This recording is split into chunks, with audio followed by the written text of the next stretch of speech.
Good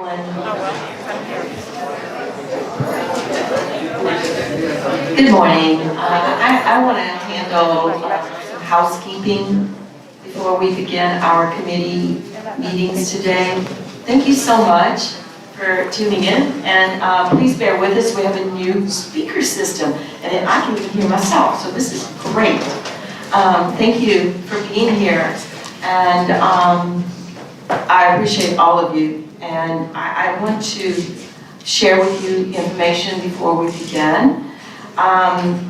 We will be maintaining proper decorum and procedures during today's meeting and ask for your cooperation. And we ask that you cooperate, follow, and as we move forward with our BESE meeting. And please understand that our BESE meetings are held in this DOA building, which is the Department of Administration, and it's basically like, and Shane, correct me, like a lease. Like we borrow this room and building to operate from, so we comply with the directives that we are handed.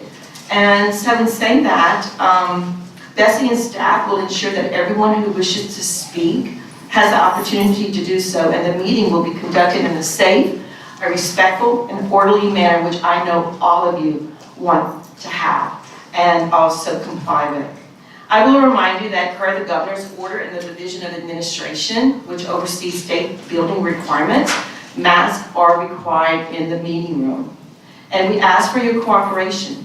Please understand that if you are not able to comply with this requirement, which is in effect for each committee meeting today and the BESE meeting tomorrow, meaning I am delivering this housekeeping, but once I step away, we have 4 chair persons that will handle each committee meeting, and that next will be Mr. Ronnie Morris, then we have Ms. Doris Foche, we have Mr. Tommy Rock, and we have Mr. Preston Castillo that will be coming forward, and they will follow through with this housekeeping requirement. The meeting chairperson will have to ask if you don't comply to exit, because we have an alternative setting for everyone. Anyone wishing to claim a medical exemption and refrain from wearing a mask may view the meeting via live stream in the Thomas Jefferson room. And Shan, unlike Ms. Davis, thank you and your staff for coordinating. They do all the coordination behind the scenes, as you see today, from speakers to what was housed before entering, and live streaming and the other rooms. There's a lot of coordination behind the scenes, so that's why we ask that you please understand the details that are involved in this. And the Thomas Jefferson room is on the opposite side of the lobby. It actually is in front of the cafeteria, which has been set up for appropriate social distancing. If you are watching the meeting in that room and have submitted a comment card, when you hear your name called, you may proceed to this main meeting room. Staff will also attempt to notify you when it is time to provide your comments. And we, as a board, want to hear your comments. There's never one time that any board member has said we don't want any other comment coming forward. We desire to hear your voice because it helps us as we make determinations for our children. If you wish to make a comment or submit a comment card, we ask that you completely fill out a comment card. Shan, the comment cards are the green cards on the table. Give the completed card to the BESE staff located at the front of the room. And there's Ms. Davis. We will call individuals who have filled out cards to make public comments at the appropriate time. Names from all comment cards will be included in the official meeting record. Thank you so much for your cooperation, and we look forward for a great day and some productive meetings today. Thank you. Mr. Morris?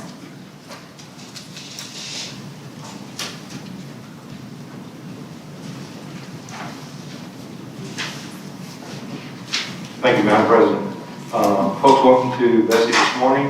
I'd like to call to order the Academic Growth and Instructional Improvement Committee. Can we get a roll call, please? Dr. Bofi? Present. Mr. Castillo? Here. Dr. Davis? Here. Ms. Ellis is not in attendance. Mr. Garvey? Here. Ms. Holloway? Here. Mr. Millerine? Here. Mr. Morris? Here. Ms. Orange Jones is not in attendance. Mr. Rock? Present. Ms. Voce? Here. Mr. Zach Johnson? Here.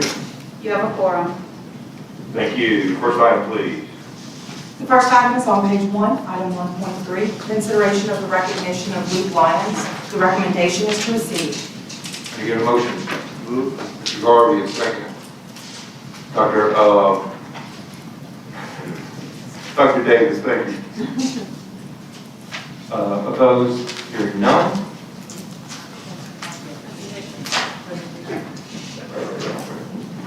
I'd like to welcome Mr. Lyons to BESE this morning.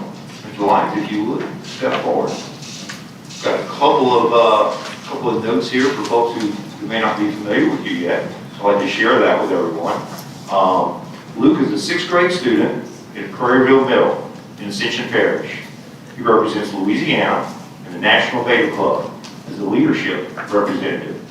This past summer, Luke competed in a national beta speech competition in Orlando, Florida, after winning first place at the state convention.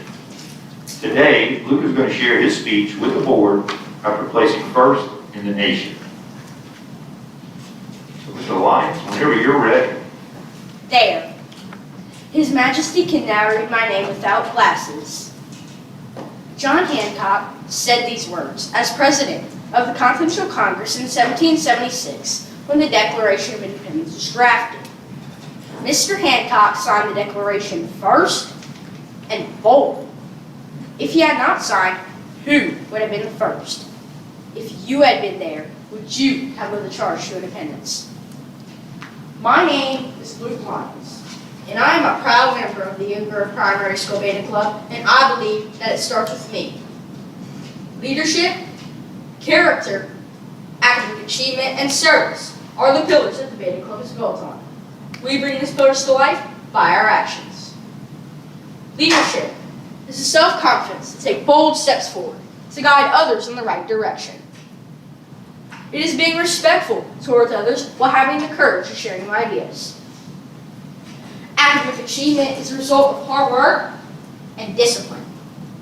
It is attained through recognizing our responsibility in our own academic success. Character is the foundation of who we are, and true character is revealed during difficult times.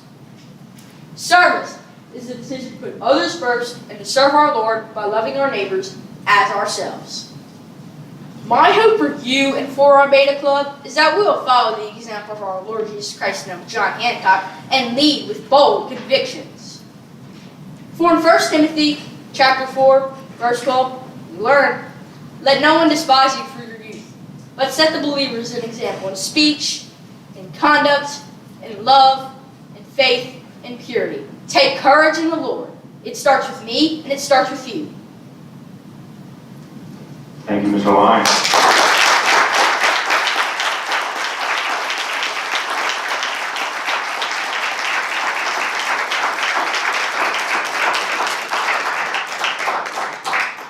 Mr. Lyons, I think when I grow up, I want to be like you. Any comments from the board? Dr. Bovey? Luke, I just want to thank you. You give me so much hope for our future, for our state. So thank you so much for your words, and the delivery was impeccable.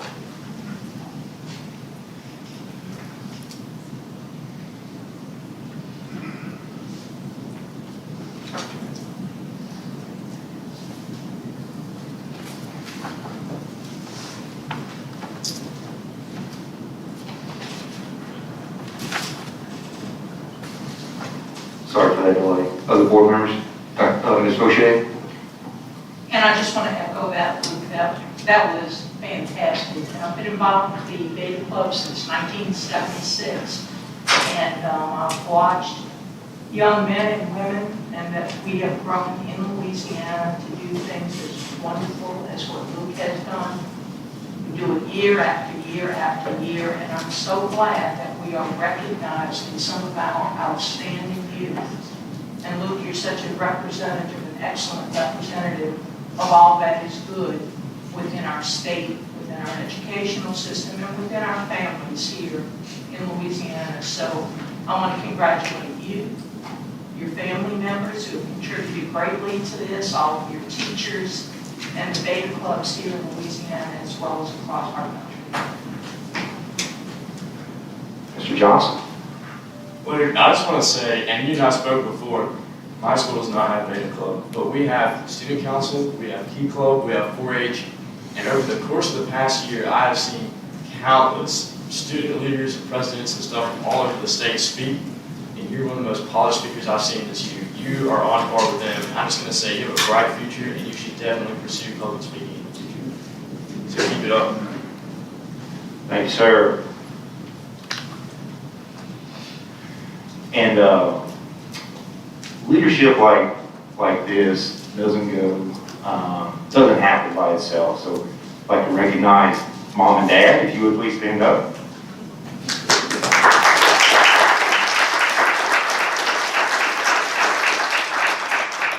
And we also like to recognize Ms. Ashley Townsend, our educator. If you would please stand up.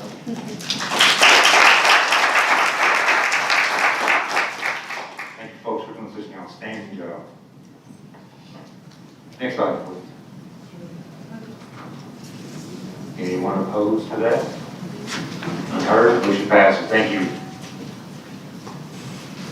The consent agenda is ready for your approval, adding item 4.1. Motion, please. Dr. Volpe, in second. Dr. Davis, thank you. Opposed? Here none. Motion passes. Next item, please.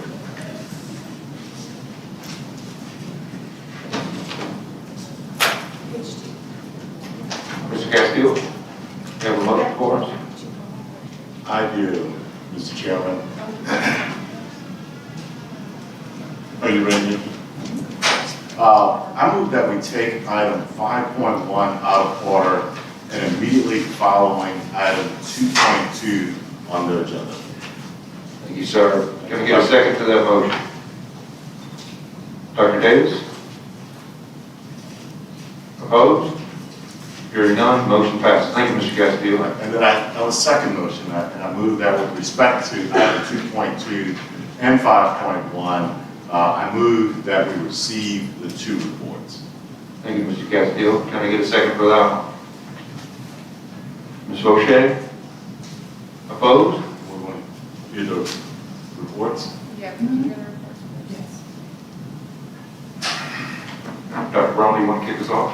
Well, let me read it into the record first. The next item is on page 2, item 2.1, consideration. After 2.2. That's right. So we changed the order here where we're going to put 5.1 and 2.2 together. So let's go ahead and move to 2.1 so we follow the order. You take us to 2.1. The next item is on page 2, item 2.1, consideration of request from local education agencies for waivers of policy contained in Bulletin 1706, regulations for the implementation of the Children with Exceptionalities Act for the 2021-2022 school year, submitted by the State Superintendent of Education. The department recommendation is to approve the waiver of policy in Bulletin 1706, submitted by Tangipahoa and St. Mary Parish School Systems as outlined. Can I get a motion, please? Follow it. A second. Mr. Rob, thank you.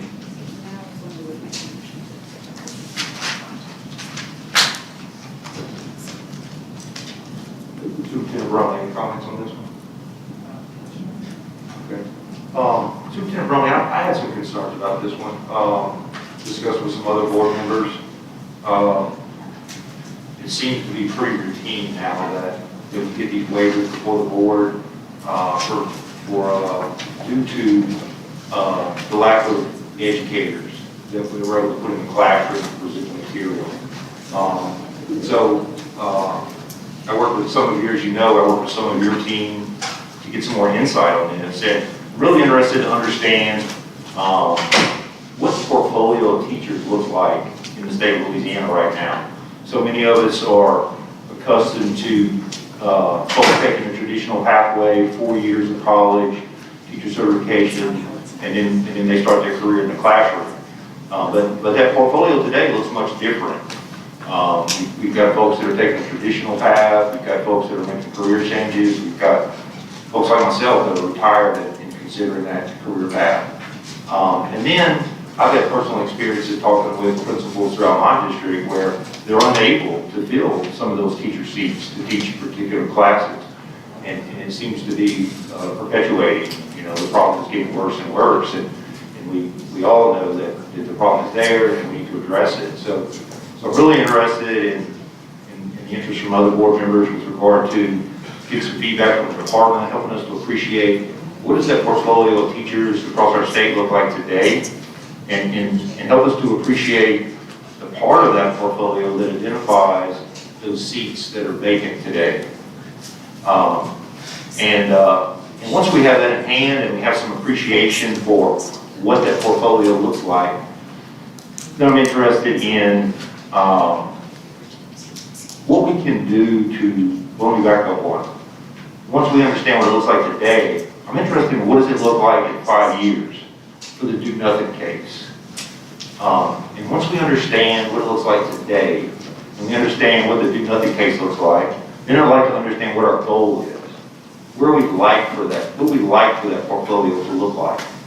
And then we can understand what the gap is from what we think it should be, so that we're providing the best opportunity for our students relative to where it is today. And then I'd like to understand what kind of mitigation steps are we going to take to close that gap.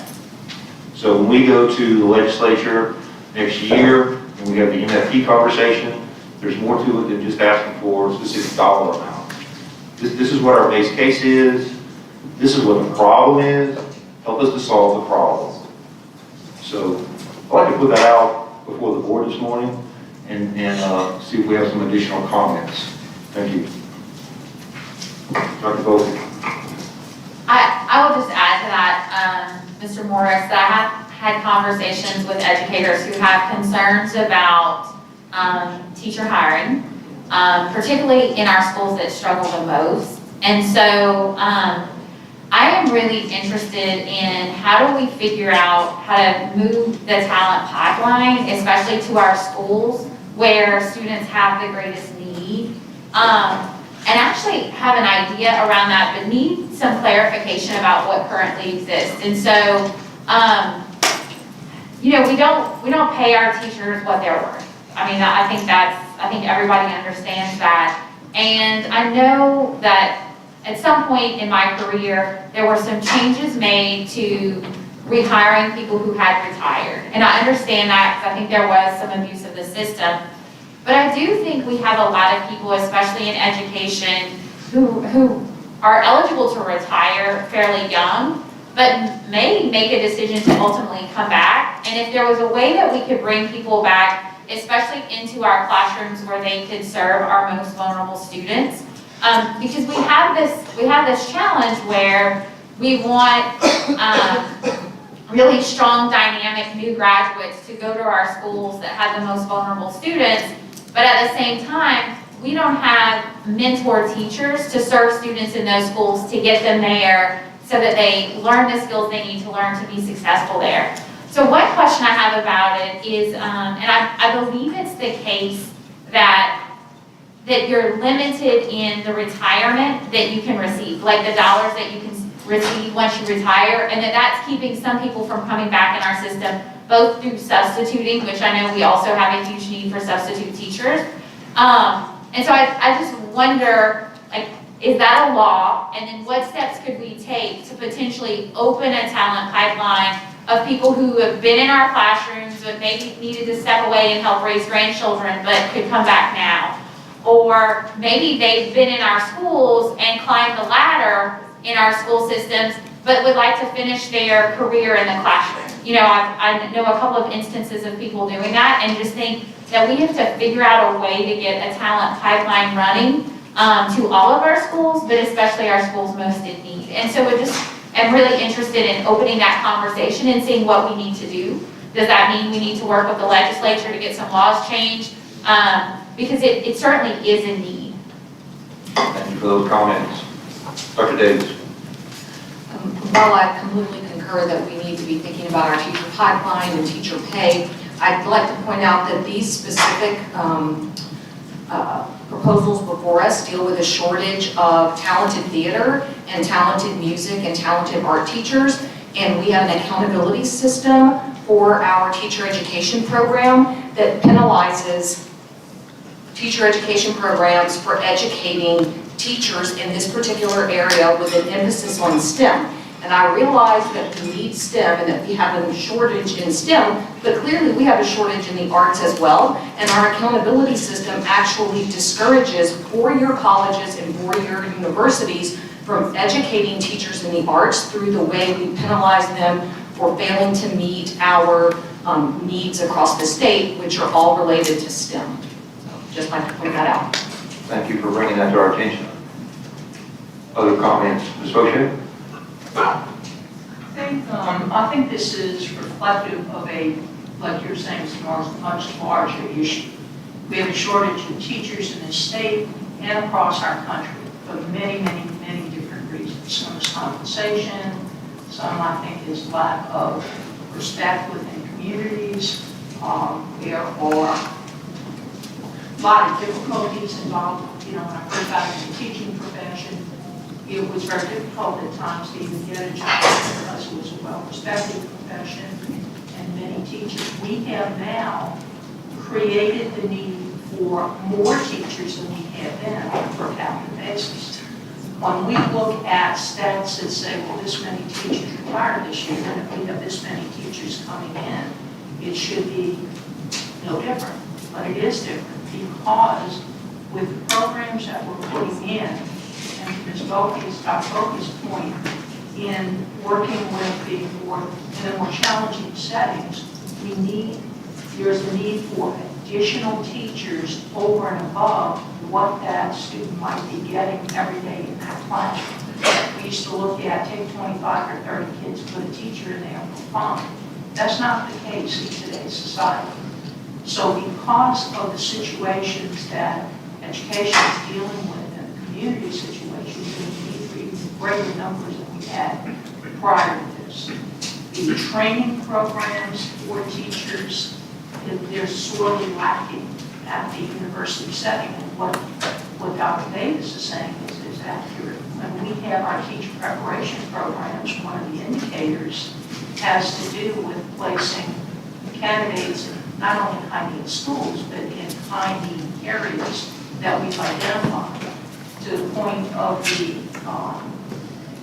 the theater and the arts, that is not considered a high-need area. So teacher prep programs and even private prep programs are not necessarily preparing as many teachers in those areas because we've structured those not to gain points toward being an excellent program. If you do a disproportionate number of these types. We also, in gifted areas, the gifted students, we require not only a certification in gifted, but we require a master's degree in anything plus a certain number of hours in gifted education, which is one of the only areas we require. So it has an elevated requirement for teachers to be certified in those areas. So I do think this bears a lot of looking into. I don't see things getting better. As a superintendent of a local district, we face that. I have never had, I think I mentioned this at the last meeting, as much of a struggle in adequately staffing our programs as I've had this past year. And I would assume not only with the teacher shortage, but maybe COVID, the whole situation in general. But long term, Mr. Morris, as you're saying, 5 years from now, where are we going to be if we don't evaluate it right now and take a look at what we need to do? We have a resource of retired teachers out there that may not necessarily want to come back and teach full-time in these areas.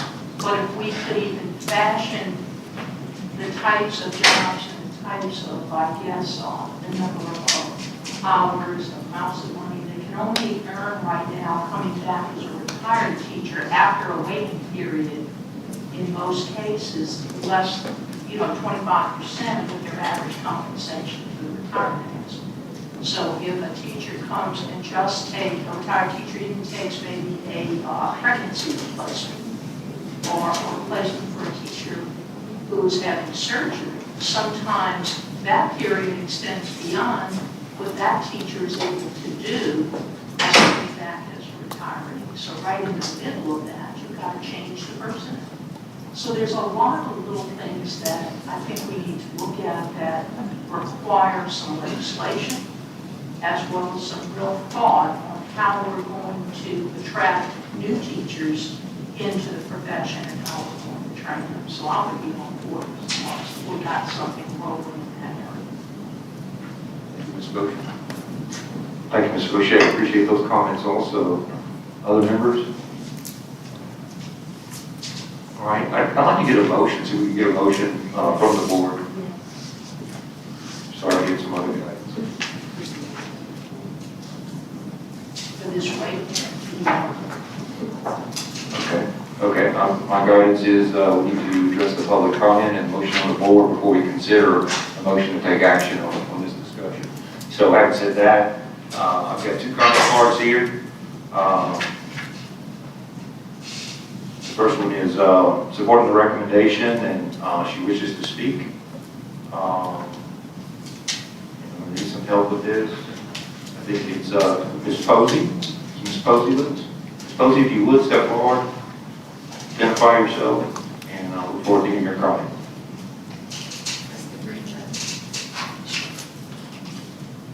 Cynthia Posey with the Louisiana Federation of Teachers. To Dr. Davis's point, I realize that this is about music educators, and I appreciate that. I wanted to just make a comment to Dr. Bogey's questions. Everyone knows that we have a teacher shortage. Everyone knows that no one wants to be a teacher now. To your point about the retirees, I really wonder, how many retirees are we going to get back? How many left the profession because of things that were put upon them? They're still in place. They're unfair.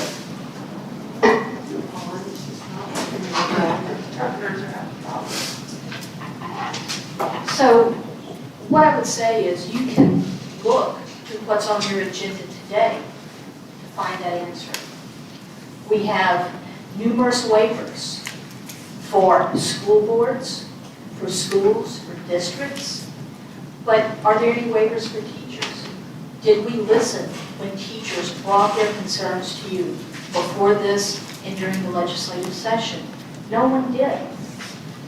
If you want people to be teachers, then you have to make them want to be teachers.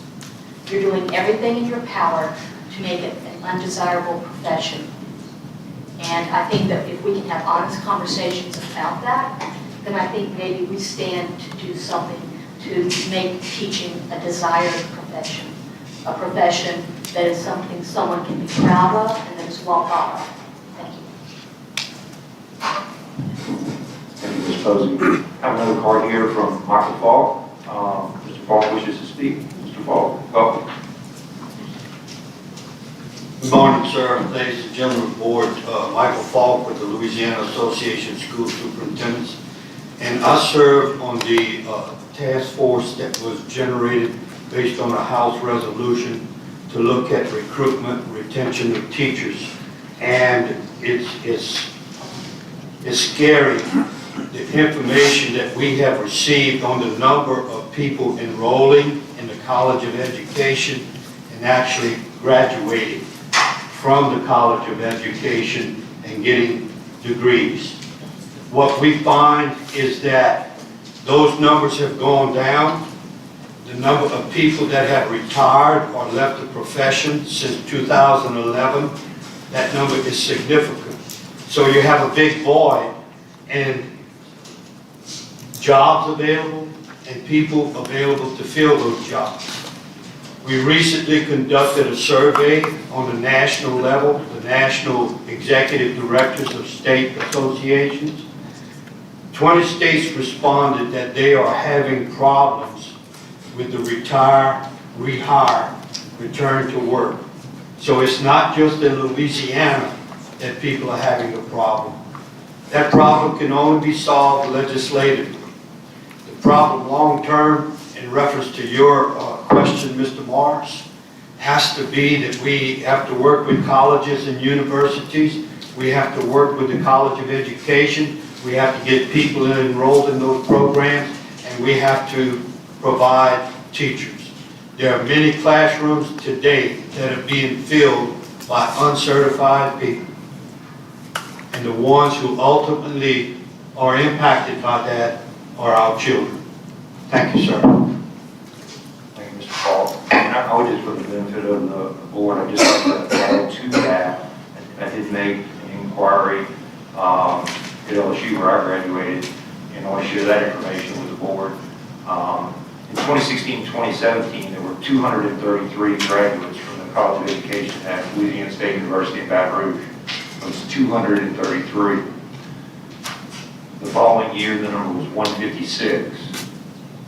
The following year, the number was 176, followed by 161. And this last year, the number was 133. So we went back 5 years ago, that number was 233, and most recently it was 133. So it's a significant reduction, and you can see the trend going that direction. So we're always happy to get data to support a position. I think there's some really strong data here. Just want to share that with everyone. Got one more comment card this morning, Mr. Marcus Thomas. Marcus would like to speak. Welcome, Marcus. Hello, Marcus Thomas with LAE, and I'll be brief.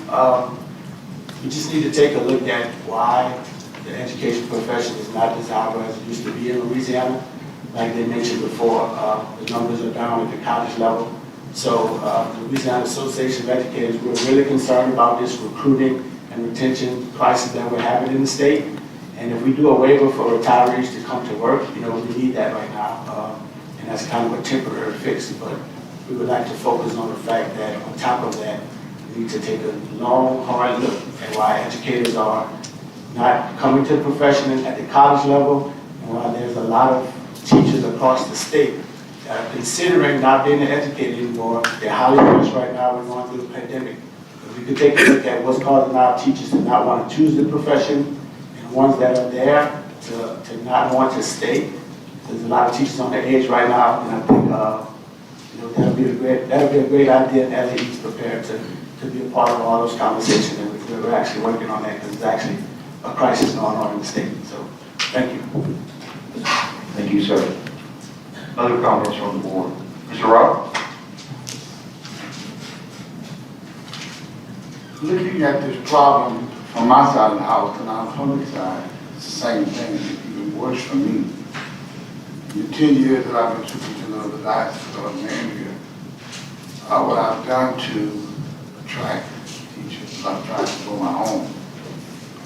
When I find very strong teacher assistants, I have a serious conversation with them about enrolling at LSUA in the alternative program, and I've grown quite a number over 10 years.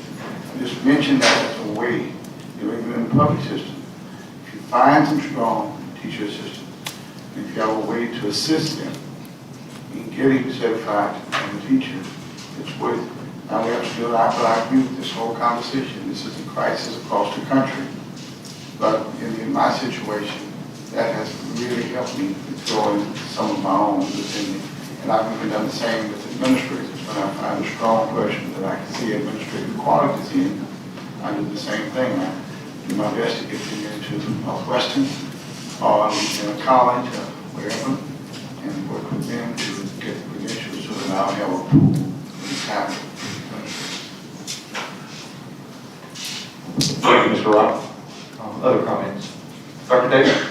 So if I, read earlier remarks, Mr. Morris, that you're thinking about the possibility of moving some sort of item to where we look at or assess what's going on in Louisiana as far as teacher training and recruitment into the field.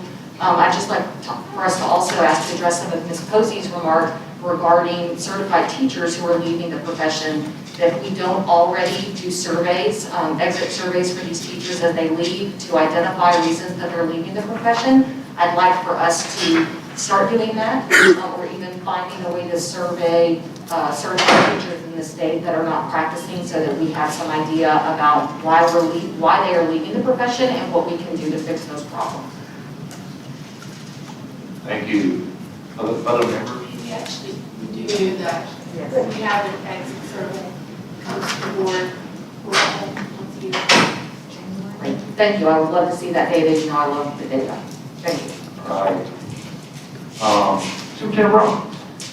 Yes, Mr. Morris, I was just going to make mention to the board, if the board isn't aware, that there is a legislatively commissioned teacher recruitment and retention task force presently working on these particular issues. I believe Mr. Falk mentioned earlier he's a member of that task force. I think there are other individuals in the room as well, but on our team, M. Cooper is the representative from our agency on the legislatively commissioned recruitment and retention task force.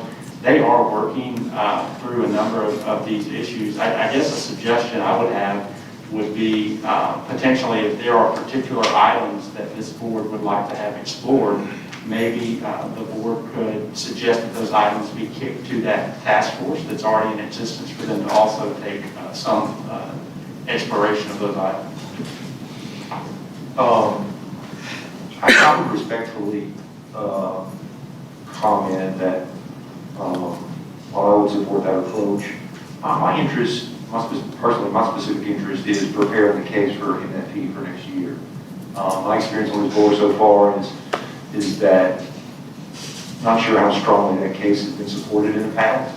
And I'd like for this year's presentation to include significant data to support the request and obviously address the points that we discussed this morning. But I'm certainly welcome conversation from other members about how we should follow up on this. And as another point, we know that right now, after 5 years, we lose about 50% of our teachers. Between the moment they begin the profession, 5 years later, about half are no longer in the classroom. We know that number is over 60% after 10 years. So retention certainly is a struggle that has to be explored. And for a kid, there's nothing more important than a quality teacher in the classroom. I mean, that is beyond every program that we could ever imagine. Number one is having a quality teacher with the child. Agree 100%. Other thoughts from members about how we would approach this going forward? Ms. Castillo?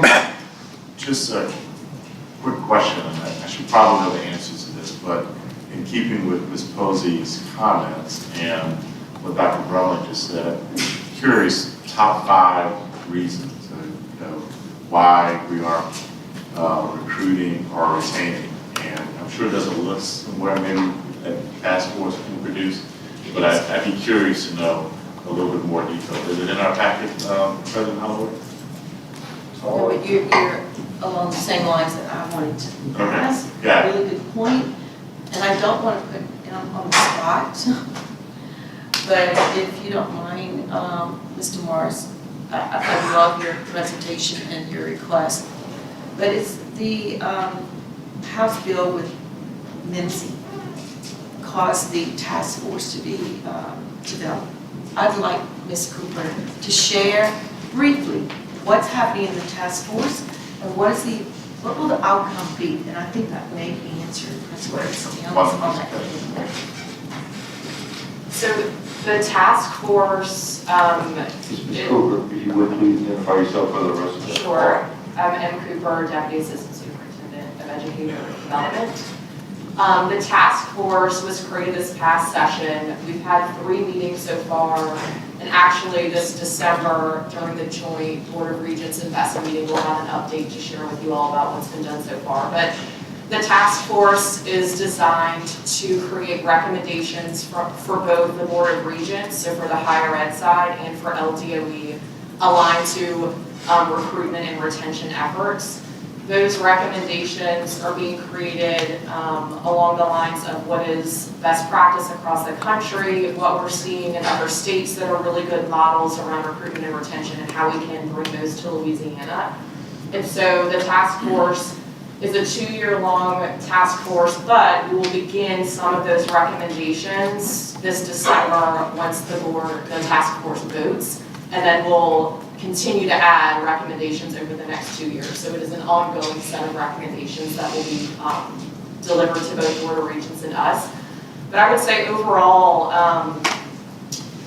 a lot of your questions are questions that we've talked about at the task force and have had ourselves. I think just a couple things for you all to know is some of the recommendations include in the recruitment area are around our pre-educator pathway work. So how can we increase that across the state so that our high schools are having students in the pre-educator pathway, which is the Grow Your Own, which someone mentioned earlier, and then how we're getting them to the college or career path and education.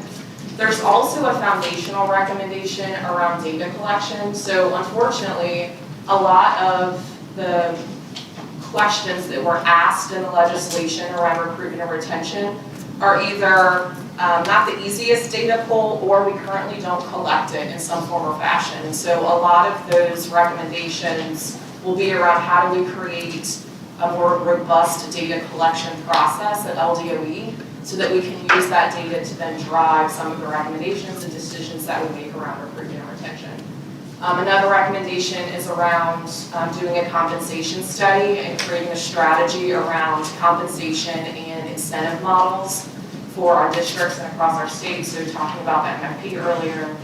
And then we have some other recruitment areas such as expanding our human resources fellowship, which is specific to the human capital leaders of districts and how they can implement strong recruitment and retention strategy for their system. So those are just a couple things, but I don't know if you have anything else you want to add to that. I know you're also on the task force. And for the board to note that this presentation, besides BESE receiving it, that you'll present or submit to the legislature your findings. Correct. In January. Correct. And at the end of the 2-year term as well. With my interpretation here, it seems to be that this is more of a longer-term deliverable. You mentioned reference to 2 years for this task force. So I want to be clear here. Are we talking about a longer-term deliverable versus what we had discussed previously would be more of a short-term concern for the MFP for 2022? I think it's both. Some of those recommendations are more short-term and some have a longer-term strategy. And the set of recommendations that are going to December are ones that we would start now. Any additional recommendations over the 2 years would begin then. But I think for the recommendations going to December, a lot of them are things we can implement this school year and hopes to have some improvement over the next year or two. Okay, so from your experience and I guess your expectations for the meeting tomorrow with Board of Regents at BESE, there's potential there that we could set some expectation that that group would provide some input to BESE for building the case for MFP for 2022? I think that'd be great. Superintendent Brown.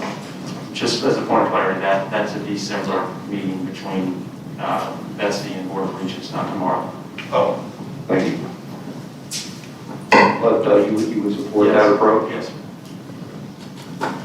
Dr. Bowman?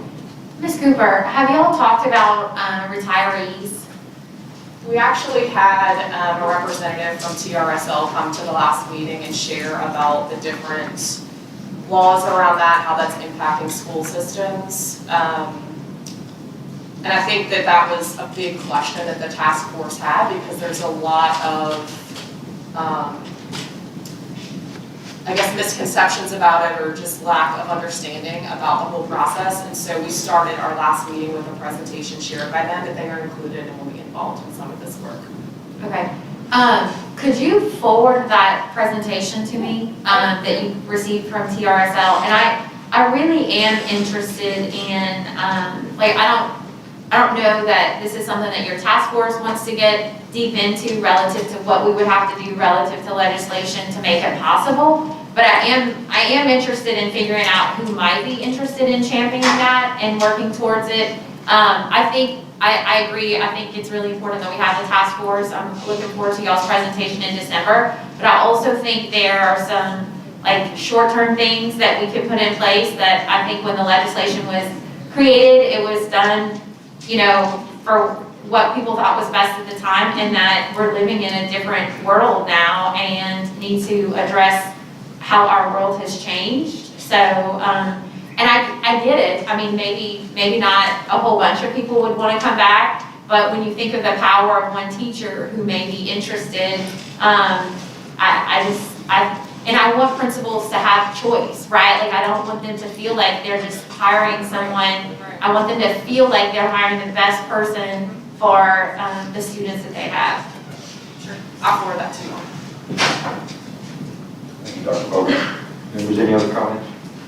Okay, thank you, Cooper, for your comments, and we look forward to hearing your report in December. Members, I'm going to ask Nikki to repeat the motion that's on the floor right now, just so we're clear on what's on the table, if you would. The motion on the floor is the consideration of requests from LEAs for waivers of policy contained in Bulletin 1706 for the 2021-2022 school year submitted by the State Superintendent of Education. The recommendation that is on the floor this time is to approve the waiver of policy in Bulletin 1706 submitted by Tangipahoa Parish School System and St. Mary Parish School System as outlined. Any opposed? Any opposed? Hearing none, motion passes. Thank you. Next slide. Before I read the next item, I was asked to let our board members know that the Claiborne building is in the process of redoing all of the technology in this boardroom. They have not completed that yet. We do have the new mics that are much more sensitive up here. They're still working to finish down there. And they're still tweaking the system, so when you are not speaking, if you would put the mics down instead of up, it would help with the feedback problems with it. And also, the control system is a little different, but you also have the ability to control your microphone and turn it on and off as well. The next item is on page 11, item 2.2, consideration of an update report regarding a kindergarten through second grade accountability framework. The department recommendation is to receive. Motion to receive, please. Mr. Garvin, second. Ms. Holloway, thank you. Superintendent Brown. Yes, sir, Mr. Morris. This will just be a brief verbal report around the potential K-2 accountability system. As you all are very well aware, we have tried to eliminate the literacy crisis that we're facing in our state over the last couple of years by providing data points to communicate the need that we have in our state and the need for reading revival. If you look at the number of students who are scoring at that mastery level by the end of third grade on reading, I believe that number is 46%. If you look at NAEP at the end of fourth grade, the percent students proficient is 26%. So we know that we have to do a number of things from teacher training and pre-service programs to teacher training, administrator training of practicing professionals, to access to books for kids, to standard protocols around interventions and screeners, and we just have a lot of work to do here, and we are engaged actively in that work, and I'm really excited about some of the work that our team is doing with this particular need. One of those pieces that also should be included, we believe, is a K-2 accountability component, and that would also help us comply with Act 438 of the last legislative session, which requires us to have an accountability formula in place for K-2. So, Mr. Morris, we just wanted the board to know that we are continuing to work to ensure that we can bring forward to the board a K-2 accountability model that we think makes sense in order to help improve outcomes for our kids in their foundational years and into their future. Thank you, Dr. Brown. Got one comment card here. Dr. Janet Post. She supports the recommendation and she'd like to speak. Dr. Post.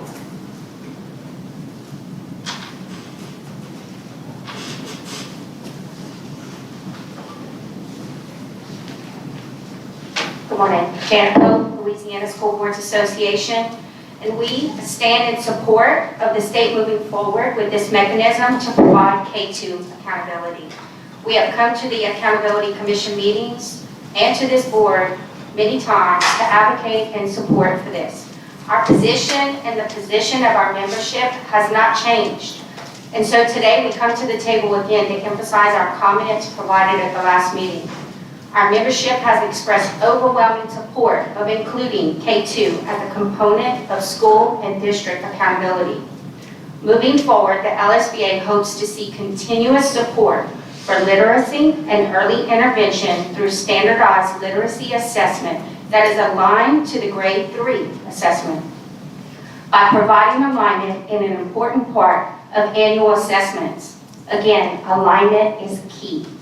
We also hope to see vertical alignment for growth processes as well, for their purposes. The LSBA has been vocal in the past and remains vocal about the need for numeracy to be assessed with the same depth and values as literacy.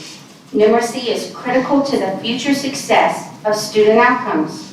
We also remain committed to the premise that early learning assessment and growth should take priority in early measures of accountability. We suspect that students performing well on assessments are well served by their classroom environments. With the ongoing conversations about future changes in accountability, it is important to keep K2 at the forefront of all of our discussions. We support the department's move towards including K2 in accountability, and we urge BESE to move forward with its implementation. Thank you. Thank you, Dr. Foley. Members, any comments? Mr. Garber? Yes, I'd like to highlight something that the superintendent mentioned. I don't remember hearing much talk about this before, but it has to do with the legislature expressing its support for the work that the department is doing on this issue.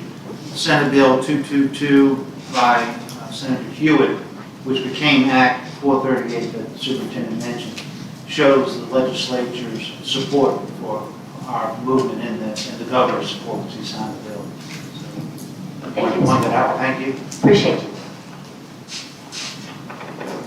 Dr. Bowman? What's the timeline requirements from the bill? Dr. Pope, yeah, I would have to go back and look, but I do not believe it set forward a specific time period for implementation, just that it needs to exist. I'm sure that, when we go back to the table in upcoming sessions, we'll be questioned about status on this, but I don't believe there's a specific timeline outlined. To Mr. Garvey's point, though, the legislature, as he mentioned, has really been supportive of all the efforts that we've undertaken around literacy, and they are sharing their equal commitment to try and help us solve this challenge.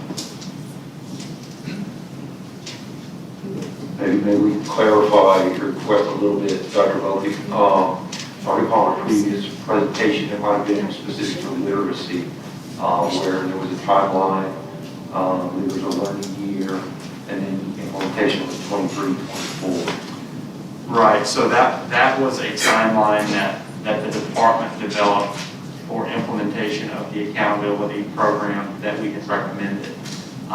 It was not necessarily to align with a timeline of Act 438. It was a timeline that we felt was an appropriate implementation schedule of the formula that we've developed.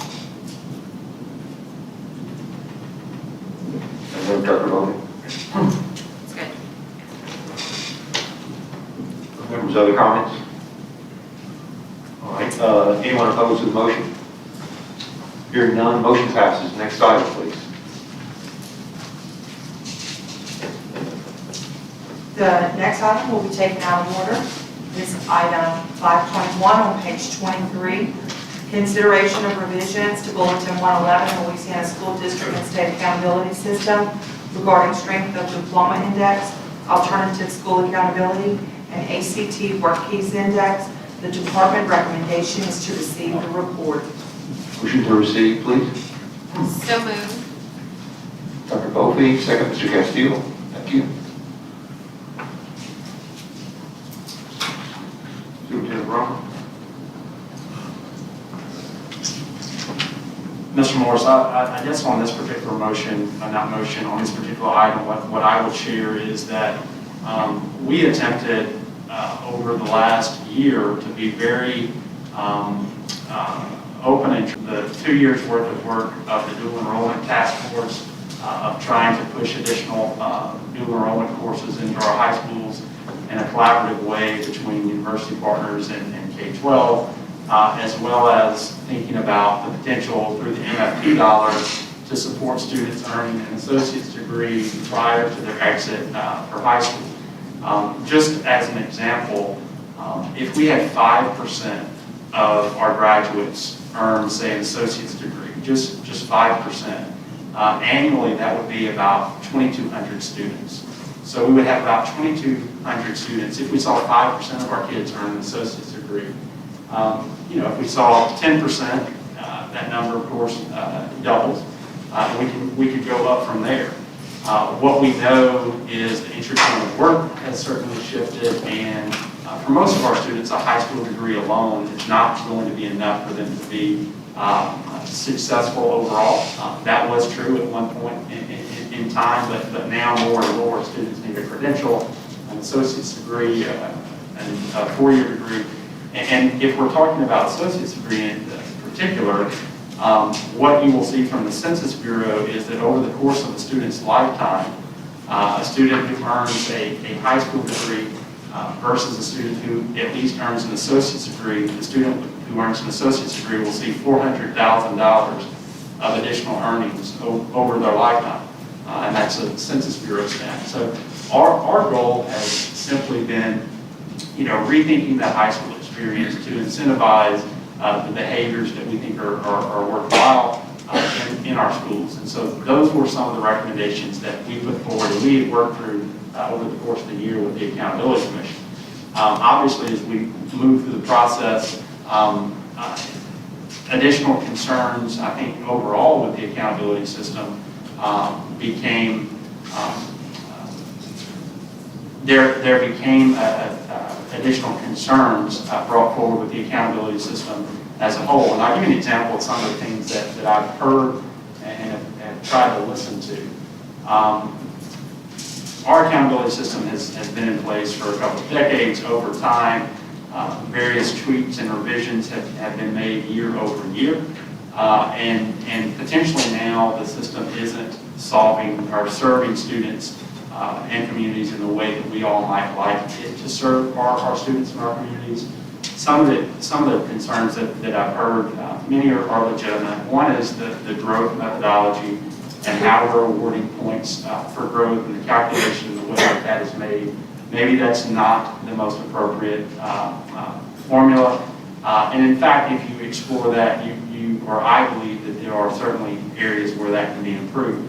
Another area that we have heard consistently over the last couple of months has to do with high school potential inflation of high school scores and maybe underrepresentation in elementary and middle. So for instance, we have about 40+% of our elementary and middle schools that are A and D, and that number jumps up to about 70% at the high school level that are A and D. So there is a difference, and one could argue that, and rightfully so, that the purposes of an elementary and middle school versus the purpose of a high school are different things. But there also could be an argument that similarly, the value and the way in which an accountability model explores those two should be even. So I think that's probably an area that we're also going to have to explore. We have also heard some level of concern around is a 150-point scale the type of scale that is most beneficial moving forward. So I just think that, we might come forward today and say, hey, we want to do X, Y, and Z, and we believe there's a ton of value for students in doing X, Y, and Z, and I do. When I talk about some of the numbers that I've just shared of value that I believe we're leaving on the table for students. But I think in the larger scheme, we probably should, and our kids and our schools deserve us having additional conversation around what this accountability formula looks like comprehensively, how the different components engage with each other, so that we can get the results that our kids need and deserve. It became somewhat of a challenge for me as, a superintendent coming in and having board members who have served for some time building the formula and being a part of that, and to call out specific aspects of that and not knowing maybe where everyone might be. But I think as the conversation has evolved, I've certainly learned more about various feelings about the formula, how it stands, and things that we might should consider to bolster it, to move it into the future. So that's why we simply are making the recommendation here, Mr. Morris, that we continue to evaluate the formula, and just so the board would know that as we move forward, we are going to be especially interested in incentivizing the attainment at the high school level of some of those options that I previously discussed, whether it's apprenticeships, where out of 40,000 graduates 2 years ago, we had 9 students, you count on 2 hands, who have a full apprenticeship, or associate's degrees where we had 150 out of 40,000 students. I mean, we just have to do better. And we want to be a part of incentivizing that, but also at the same time making sure that our accountability system reflects and gives the public an accurate appreciation of the schools and their communities.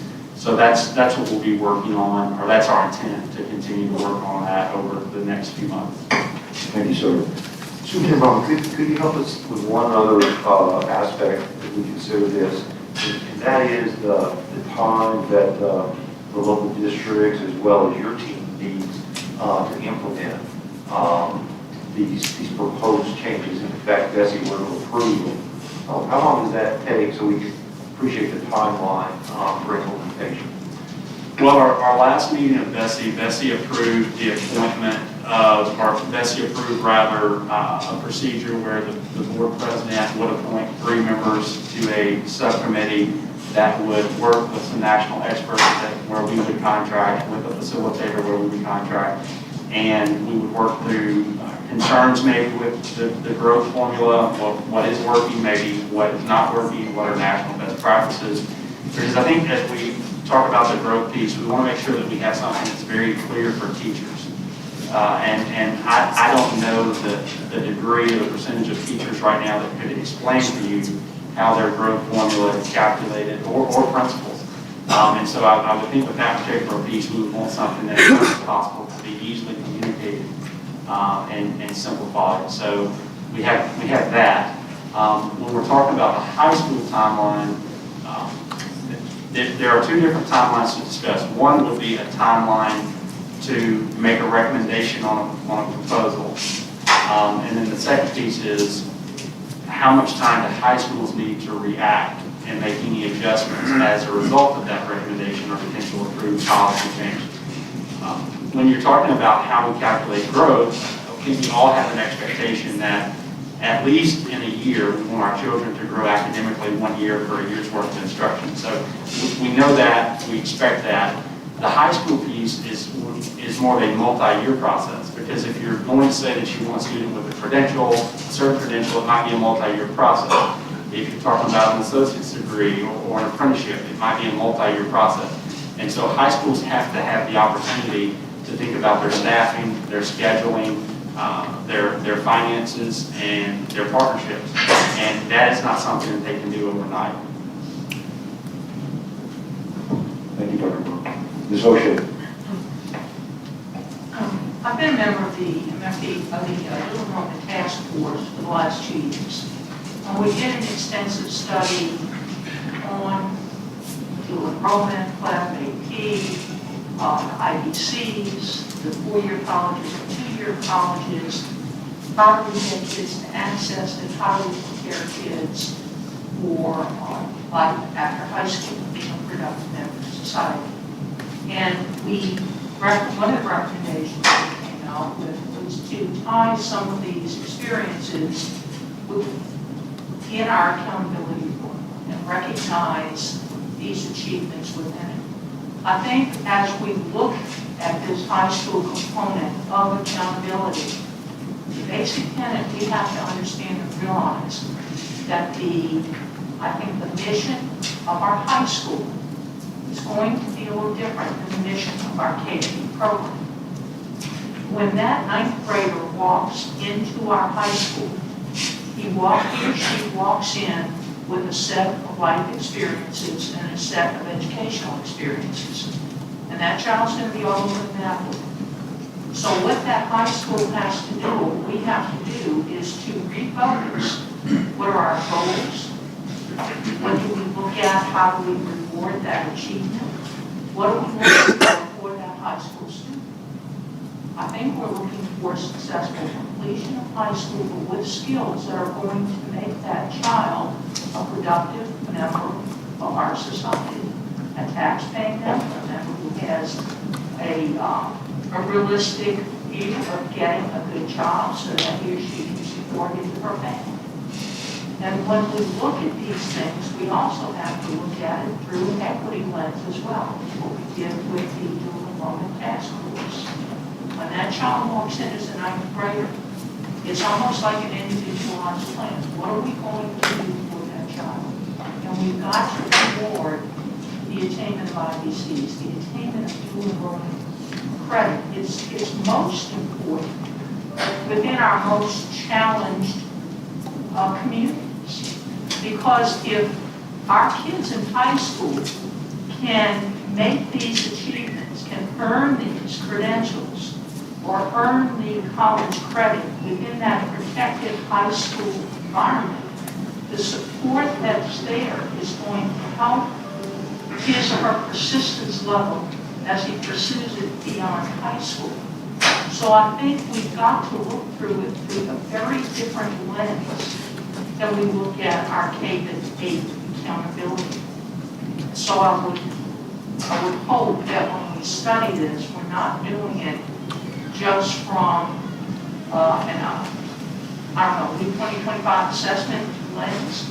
We look at it through a life lens of what we want to do for that child, or when that child graduates high school, what we can do for him or her as he moves out into the community. Because if the support isn't there in high school for our most challenging students, what we see time and time again is their failure to attain at the next level. So please, we've got to look at the high school as a different definition. We've got to look through it, add it through an equity lens, and be very careful in how we incentivize the programs that we have in high school. Thank you, Mr. Chair. Other members? Mr. Castillo?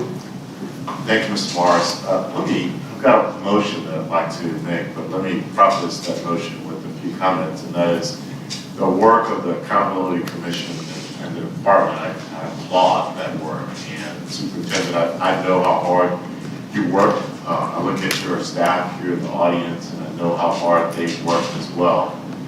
We've also had a number of stakeholders that many of us have engaged with and expressed interest and concerns. We've heard your comments over the last few months, and so we do think it's appropriate, as the superintendent and the department recommends, that we take an opportunity to look at this very, very carefully and be comprehensive in our review of this. And I think it was maybe Ms. Polk that referenced with respect to our K-2 proposed accountability framework that we have vertical alignment throughout not just K-2, but all the way through high school. We really want to make sure we get all of this right. And so what I'd like to offer, in keeping with the timeline proposed of August 2022 to bring back proposed revisions to the bulletin, is that we expand. This would be a substitute motion, I take it, Mr. Morris, because there's a motion to receive that's currently on the floor. But the substitute motion would be not only that we receive the report, but that we expand the previously appointed work group or committee that's already in place that is going to work with the department and other stakeholders as it relates to growth, but expand the charge of that committee to also include the K-2 accountability framework as well as the accountability framework for local, district, and the state accountability systems. you, sir. Other members like to comment? In high school, of course. Okay. Mr. Garvey, you have a second? I think Ms. Holloway seconded it. Ms. Holloway? Okay. Any opposition to the motion?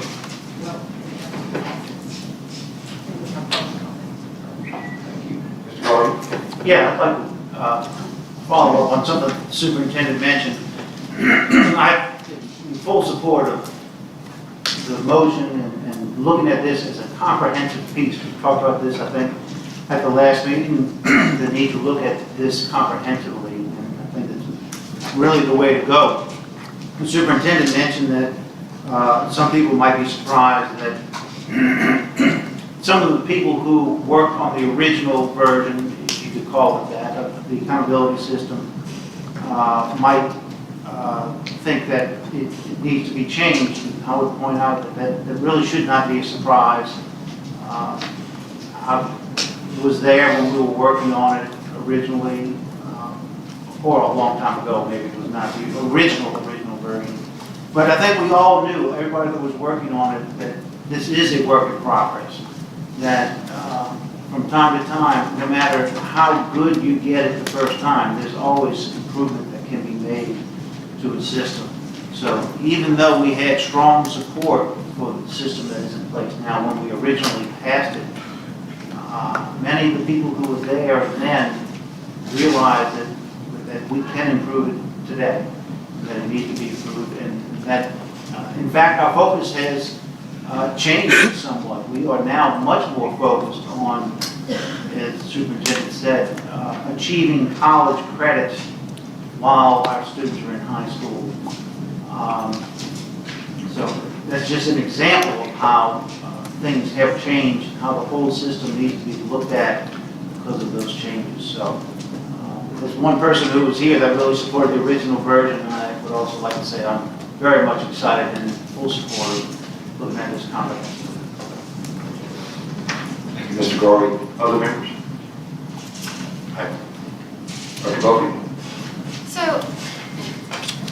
I like being able to turn my mic off, by the way. What I have to say about this is, like Mr. Garvey, I don't think we've ever perfected accountability, right? I don't think anybody's ever perfected accountability anywhere, to be honest with you.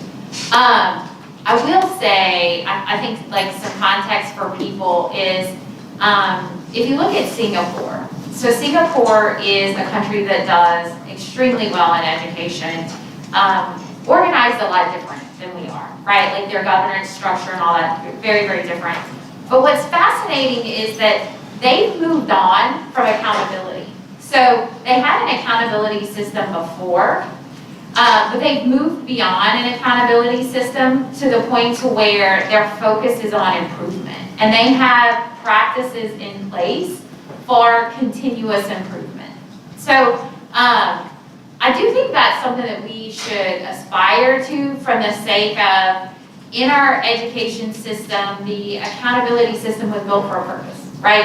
And that purpose was to improve schools. And while none of us would say we are where we want to be, right? We are not where we want to be. We've made improvements over the last couple of decades that the accountability system should be in place.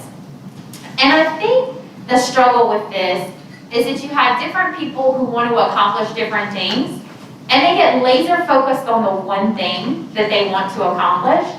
And so I would encourage any commission or committee or task force that's looking at this to keep in mind the overall purpose, right? And I would encourage especially the members of the board who are going to work on the committee for this,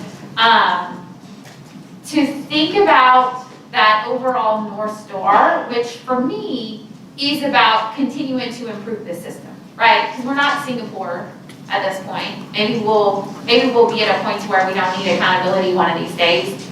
But in my mind, that purpose is for us to always be thinking about how we can better serve kids.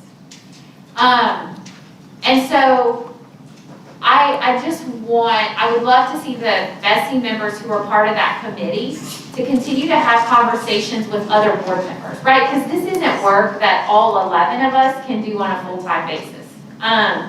But I do want the people who are focused on it to continue to think about how do we create a system that when people are paying attention to the system, they better serve students, right? And so that's my hope, is that we continue to get to that point.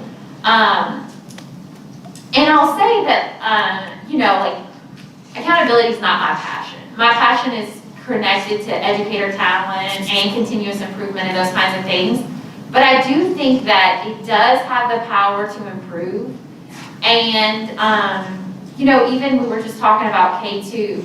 So in my own personal life, I experienced kindergarten as a parent 9.5 years ago. So my son is now in high school, you know, but now I'm experiencing it again, right? Because this big gap in age of my own kids, and I'm experiencing kindergarten again. And I can tell you, it's improved. So there's been incremental steps that we've made.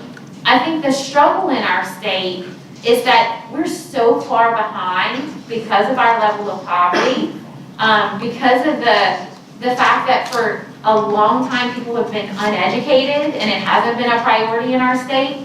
But I do think that we need to continue to focus on how can we make incremental improvements, and for the kids who need it most, how can we make exponential improvements, right? Because Dr. Brumley brought up, 1 year of growth isn't going to get some of our kids where they need to be. For some kids, they need to get more than a year of growth out of their learning. And these are the same kids that if we had the teachers we needed to serve them, then we wouldn't need an accountability system, right? But we're not there. And so I think we've got to figure out how to continue to put these pieces together to make that happen. And again, you know, I'm not going to be on the committee, but I want the committee members to keep in mind, how do you create a system so that when educators are paying attention to it, they serve kids even better? Thank you, Dr. Bowlby. Mr. Oh, Castillo? one more thing. I do have another issue, Mr. Morris, that is related to accountability, Yes, ma'am. but it's connected more to accountability for students that I can hold until we vote on this, or I can present now if you want me to. It's up to you. Please continue. Okay. So our current seniors, their last normal year of school was as a freshman. We have accountability when it comes to graduation. And I have a concern, and I don't know the scale of this concern, so I'm gonna have to ask the department what it's like statewide. But I have a concern that we have more students at risk to graduate right now because the pandemic started when they were sophomores. And in order to graduate, students have to pass an EOC in English 1 or English 2, in algebra or geometry, and then in biology or US history. Did I get that right, Superintendent? Okay. So the one that I think puts students most at risk is the biology and US history. And you can see that in our statewide results. And I just want to know, what can we do for the next, I don't know, what do we have, like 7 months of school left? What can we do over the next 7 months to make sure that the student's experience isn't future altering, right? Because the majority of their high school experience has been in a pandemic. And so I just want to raise that because I have educators talking to me about it, and I just feel like we as a board should be talking about it. Superintendent Brown? I utilize my on-off button she referred to, Dr. One of the ways that we dealt with this last year is we did, I don't know if you recall, we did the waivers for the seniors who were in some specific need. But my offer to you at this point is, as an agency, we'll go back and we'll try to make a determination of the status of what you're asking to get a better sense before December. Okay. And can you report that back to us outside of the meeting? Because I think that it's gonna impact just directions for what, how students are gonna spend their last semester in school. So, and maybe if the two of us could even follow up on it individually would probably be helpful. Sounds good. Thank you. Thank you, Mr. Castillo. I just wanted to follow up, Ms. Morris, in terms of the committee that we're putting in place. And the point of it, in part, is to be inclusive. Following some of our prior meetings, we're having various conversations, wonderful conversations, with various stakeholder groups that brought up some great points. And the reason for extending this process is to have additional engagement. So there's kind of a defined group of folks who are in the audience that are paying attention to all of this, which we're all grateful for. And at least in my opinion, Mr. Morris, the hope would be that when this committee begins its work, that all who have information, data, specific suggestions, that you bring this to this committee of the board and to the department so that we can synthesize it all and then turn all that back into hopefully what will be some very helpful recommendations as to a revised, modified accountability framework. So for anyone out there who's saying, how do I participate? This is really set up to garner more participation and support to the extent that anyone did not feel included. But more importantly, if you have helpful information for us to consider, we absolutely want to have that. Mr. Morris, may I respond? Mr. Castillo, to that point, we've mentioned a few times that we would have a facilitator that would facilitate this process, and one of our asks of the facilitator, specifically in an expanded role potentially now under this motion, will be interviews with all of the various organized groups, as well as to the extent possible that we can be inclusive, so that data can be collected in a formal procedural way. Great, wonderful. Thank you, gentlemen. Other comments from the board before we go to public comment? All right, we've got two cards here. First, Mr. Gordon Ford. Mr. Ford wishes to speak.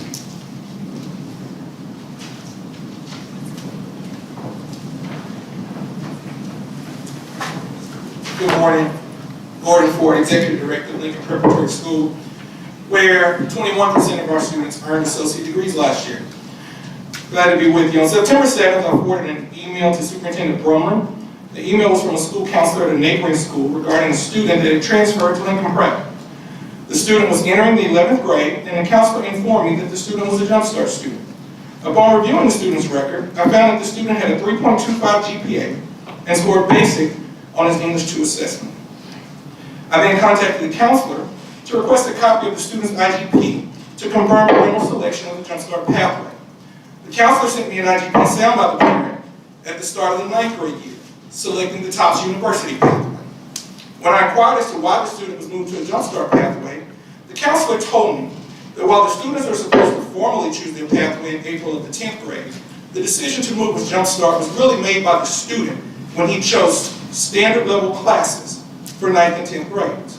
Students intending to stay on the Tufts University pathway are required to take college prep honors classes. It turns out that the mother never consented to moving her child off the Tufts University pathway.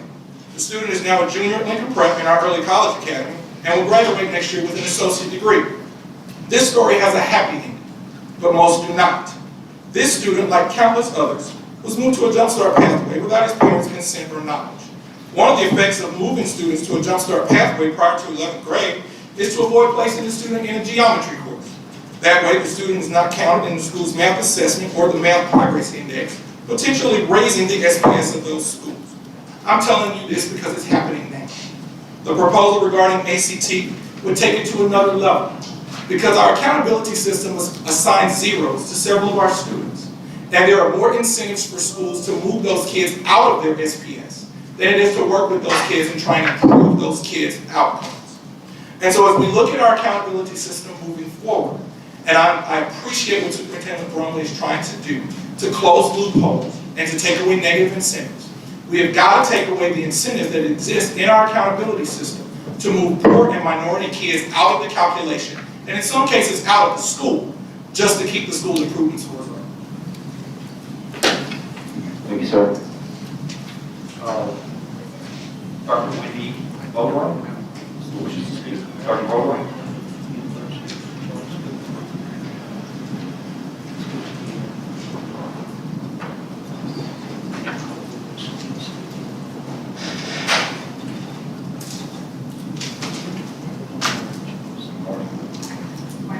Wendy Bowman on behalf of the Louisiana School Boards Association.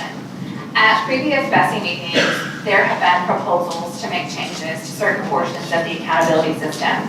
Today, no recommendation for change in the accountability formula is being proposed. Instead, this board is being asked to receive the information that has been collected thus far. The Louisiana School Boards Association has been following and participating in the Accountability Commission meetings and at this board since these discussions began over a year ago. Our organization has long advocated for an accountability system in Louisiana that is aligned, continuous, and equitable. While there are parts of the system that meet those criteria, the system as a whole does not. There have been a number of comments related to concerns about accountability at the commission meetings and at this body from various educational stakeholders. And though the stakeholder groups may not all agree on the details, it has become clear that we all agree that something should be done about the accountability system in Louisiana. It may no longer represent the values that we have for our students and what we desire their outcomes to be at each portion of the educational process. Today, as our association has before, we are asking this board to consider whether the current system of accountability remains the best method of communicating school and district performance to our communities. Now might be the best time for change. The association would like to thank the department and their leadership in moving forward and trying to make accountability changes, and this board for being open to considering aggregate changes to the system as a whole, as we are now in a different place than we were when these discussions first began. We would also like to thank Mr. Castile for his comments about including other educational stakeholders in BESE's work as they move forward. The LSBA is here to serve as a resource. I have worked in accountability in this state since 2008 and am happy to serve in any capacity to assist and provide information and be part of those conversations.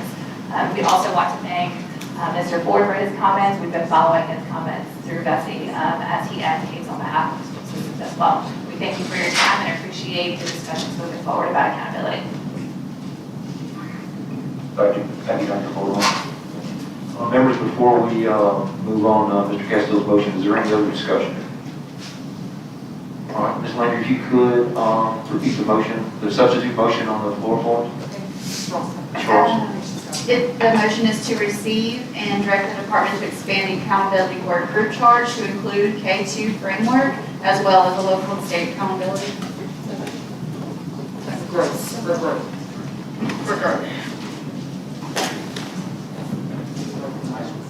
Yeah, did we get the high school component on there? Everything. Just want to confirm that. Comprehensive K-12. K-12. K-12. Yes, it's to include K2 along with the other. Can you be specific? You please read it. Specific. As well as the local and state accountability for high school. Is that what you want to have? You might need to repeat it. Yeah, we could just repeat it for clarity, just to make sure we get it right. To direct the department to expand the accountability work group charge to include K-2 framework as well as the local and state accountability for growth index to include the high school accountability. Is that correct, Mr. President? No, not quite. Let me take a shot at it. And that is, move that we expand the charge of the previously formed work group to not only address growth in the accountability system, but to also include K through 12 accountability. That way we get it all. And can we add a timeline, please? I did question August 22, but we can support a timeline? Yeah, in the recommendation that I stated earlier, but in the packet, the superintendent and department recommends that we come back with proposed revisions no later than August 2022. I'd like that to remain in the motion. So if the committee completes the work earlier, Dr. Drummond, then you could bring it in June or so. Thank you. Mr. Ross, you want to give it a shot? I think you summed it up. We got it. We'll go back and listen. We're gonna have to go back and listen. Okay, all right. Members, with that on the table, is there any opposition to the substitute motion? Hearing none, motion passes. Next item, please. The next item is on page 12, item 3.1, consideration of an update report regarding the summer learning program survey results. The department recommendation is to receive the report. Backup documentation has been distributed. Motion to receive, please. Mr. Garvey, second. Dr. Bowman. Mr. Morris, we'll just provide a brief verbal report on this. First of all, I'm just so appreciative of systems around the state for the way that they responded to rethinking what summer programs could look like across the state. And I think we served our children in a much more effective way than in previous years with the way in which summer was carved out this particular year. In fact, we recently recognized the East Louisiana school system earlier in the week as being a model of excellence of what summer programming could look like across the state, and we'll be recognizing them again, I believe, tomorrow. But a few just points I'd like to share about summer programming of the last year. We had 57% of our systems offering summer programming to kindergarten, 84% offering to students in 1st through 8th grade, 68% offering programming to 9th through 12th grade. On average, the summer learning program spent 3 to 4 hours per day on core content, and then enrichment or elective activities beyond that. 87% of school systems utilize teacher recommendation and student grades to determine eligibility for summer programs. Furthermore, when we're thinking about elective and enrichment opportunities, primary opportunities were STEM, arts, and well-being activities for students beyond the core instruction or core tutoring. So we thought we had a really successful summer program across the state this last year, learned some lessons, and fully expect to see that continue over the next few years. And that concludes my report. Thank you, Dr. Brown. Members? Dr. Brown, I have a couple questions. The first one, I was curious with the outstanding turnout that we have with regard to students, how do we handle staffing for this? So staffing was a challenge in several places, and so one of the things I know that systems did, I think rightfully so, increase the pay rates that they pay their instructional staff for working in summer programming to a more attractive rate for teachers to be compensated, which I think that was really a smart and wise decision, especially considering the stress of the past school year. In some places they worked with community organizations such as recreational centers and nonprofits. Some places they worked with their local colleges and universities. In some places they used high school students to support some of the elective and enrichment opportunities. So just there's no simple, easy answer to say here's the area where staffing came from, but it came from a number of different locations. Okay, so basically, you and your team brought forth what I thought was a pretty cool concept, and the way you presented this as a fun initiative as opposed to summer school, and then you have the funding available. So is this something that you would consider for next summer, or is this just a one-time shot? No, and in fact, if you look at our Louisiana Comeback Plan, the second key endeavor, key initiative of the Louisiana Comeback Plan is recovery and acceleration. Recovery and acceleration has a couple of different components under that, tutoring as well as after-school and before-school programs, and then summer programming. So all systems had to submit their Louisiana comeback plan to the department by the end of September. We're going through a multi-school review of those plans right now, trying to give feedback to systems. But one of the things we are looking for, and it's not a tough ask. I mean, systems are also excited about this. They value this. They appreciate having the funding to do this. So we anticipate seeing this again this upcoming summer of 22. Thank you, sir. Ms. Holloway?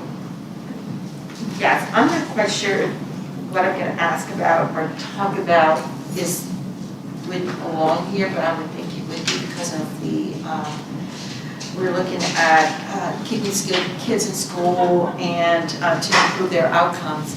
And it has to do with learning pods. And a part of could be the summer learning, or it could be at any time during the school day. And the reason why I want to bring this up, and hopefully I can, because of how we move forward with instruction and learning at different times, and for districts to be creative. And Dr. Brumley, you and I made a visit at one of the local schools in my area, and that's Max Charter, who is transforming their instruction, their teaching, their learning, and learning pods is one of the creative ways of improving their learning. So, and I was quite impressed when I visited there because they were developing and implementing the COBBIS model on the learning pod. So it kind of sparked my interest in thinking about what happened this past legislative session with the bills that have passed. And one of them, and I think Mr. Leger, you are part of this with the legislative session. And I'm not quite sure who's going to answer what I'm going to ask, but it may possibly be you. Ms. Emerson, with House Bill 421, brought forth the Learning Pod bill, and it was passed, and it turned out to be 400. So in my research, I went back to my paperwork, and I think it was Mr. Morsel that had this paperwork for us that gave us updates. And the update is showing that, and that's one of my first questions, no action at this time versus where there are other legislative acts that have passed that say no action needed. So my first question is, can you explain the difference between no action at this time versus no action needed? Mr., can I call up Mr. Leger, or? Superintendent Brumley, would you like to speak to that or call Mr. Leger forward? Dr. Leger can come to the table. Could you tell me a little bit more about what are you talking about in terms of the board codifying policy around something? Well, it's underneath the BESE Plan of Action for August 2021. So I just I'm questioning the difference. No action at this time. What does that mean versus no action needed? And then I want to ask, where are we on that? Keith Leger, Assistant Superintendent Department. I guess I'm not real clear of the question. The question here in the packet that was given to us, it indicates Julie Emerson, House Bill 421, it's Act 400, authorized public school governing authorities to establish learning pods for the purpose of providing small group instruction for students enrolled in public schools, which I think this is a great instructional tool for delivery of instruction. So the question is, it indicates no action at this time. What does that mean?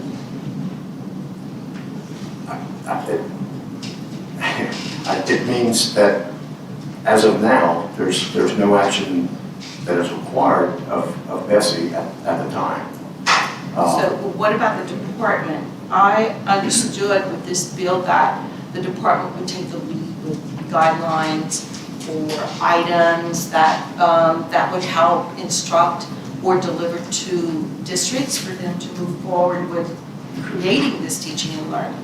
Has there been anything? Yeah, without having the bill directly in front of me, I'm just going from memory, is that the learning pod definition would be placed in statute.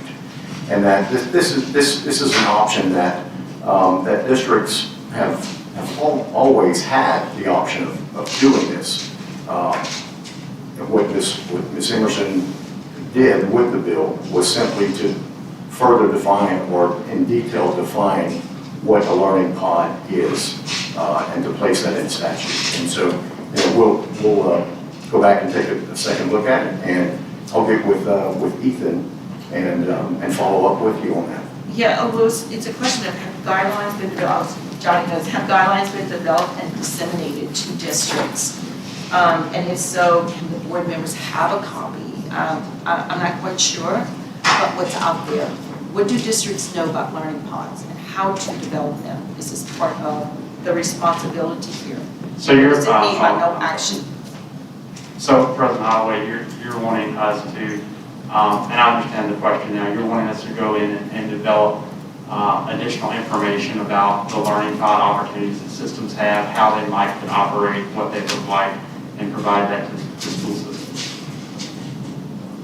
Yes, I'm asking, but I assume that that would be a piece of what you would do for our district. So that's why action, no action told me, well, maybe the department hasn't developed anything, and do districts have anything to follow? No, we have not developed learning pod guidance for school systems. We have not done that. We can make that information available to them. Well, if it's an act, is this something the department's responsible for?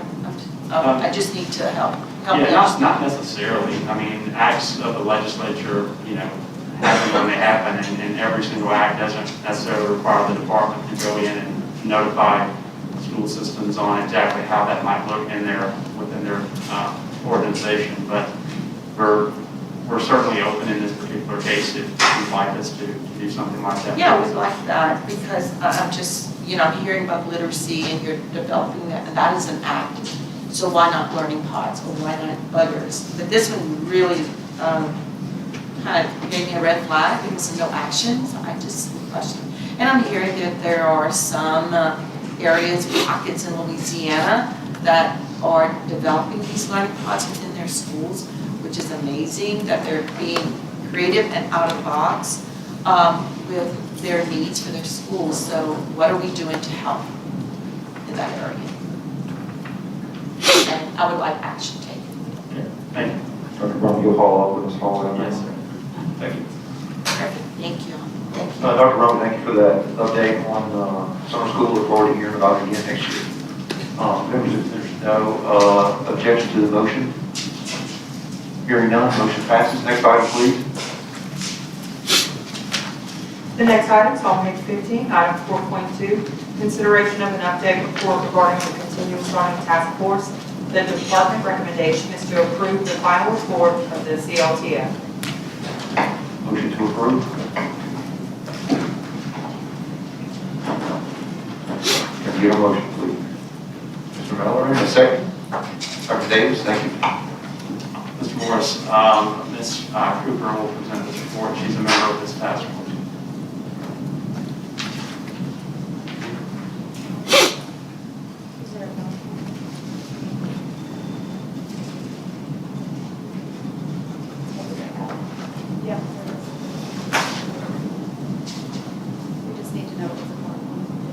Okay, great. M. Cooper, Deputy Assistant Superintendent of Educator Development. So in your packet, you have a copy of the report from the Continuous Learning Task Force, but I do want to just voice over what the Continuous Learning Task Force has done over the past several months. So last legislative session, there was a resolution that created a Continuous Learning Task Force that was to create a set of recommendations for LDOE to implement for school systems to be better prepared than they were moving to modified operations from the pandemic. And so while that was the original intention of the resolution, the task force was to develop recommendations for any type of need for modified operations. So that could be for a single site that may have had a need to go to modified operations, maybe a fire, electricity's out, or a whole system or state. So that could be a weather emergency or a pandemic. So the task force created a set of recommendations in 4 areas: family engagement and support, instructional quality, system and school planning, and technology. Within those areas, they considered all types of emergencies that could occur and also just what the full scope of continuous learning could look like in those areas. And they created what the ideal state of that area would look like, the importance of that area, and then any recommendations around initiatives, guidance, or policy that could be created to support systems to be better prepared when an event like this happens again.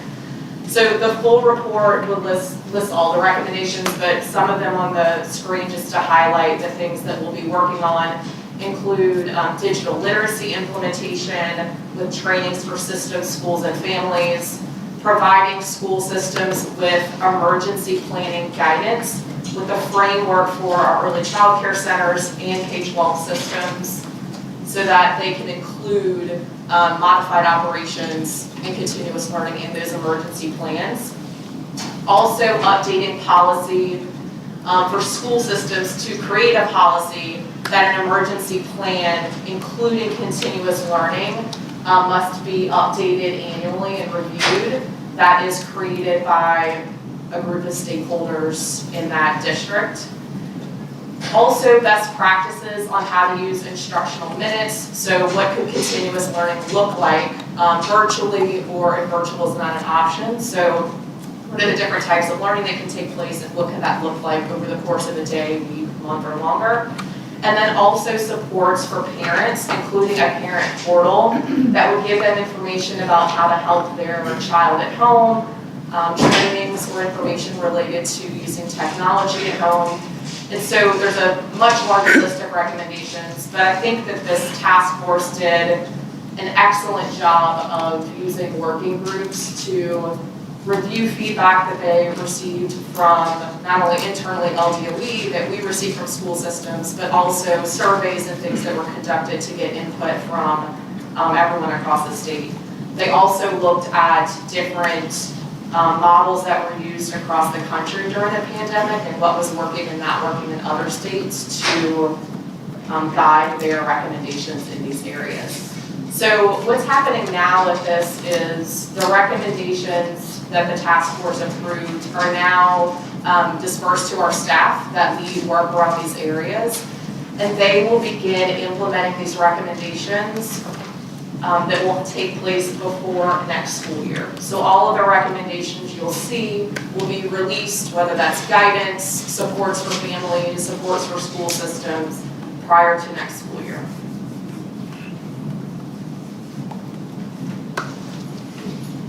Thank you, Ms. Cooper. Dr. Bowman, any additional comments?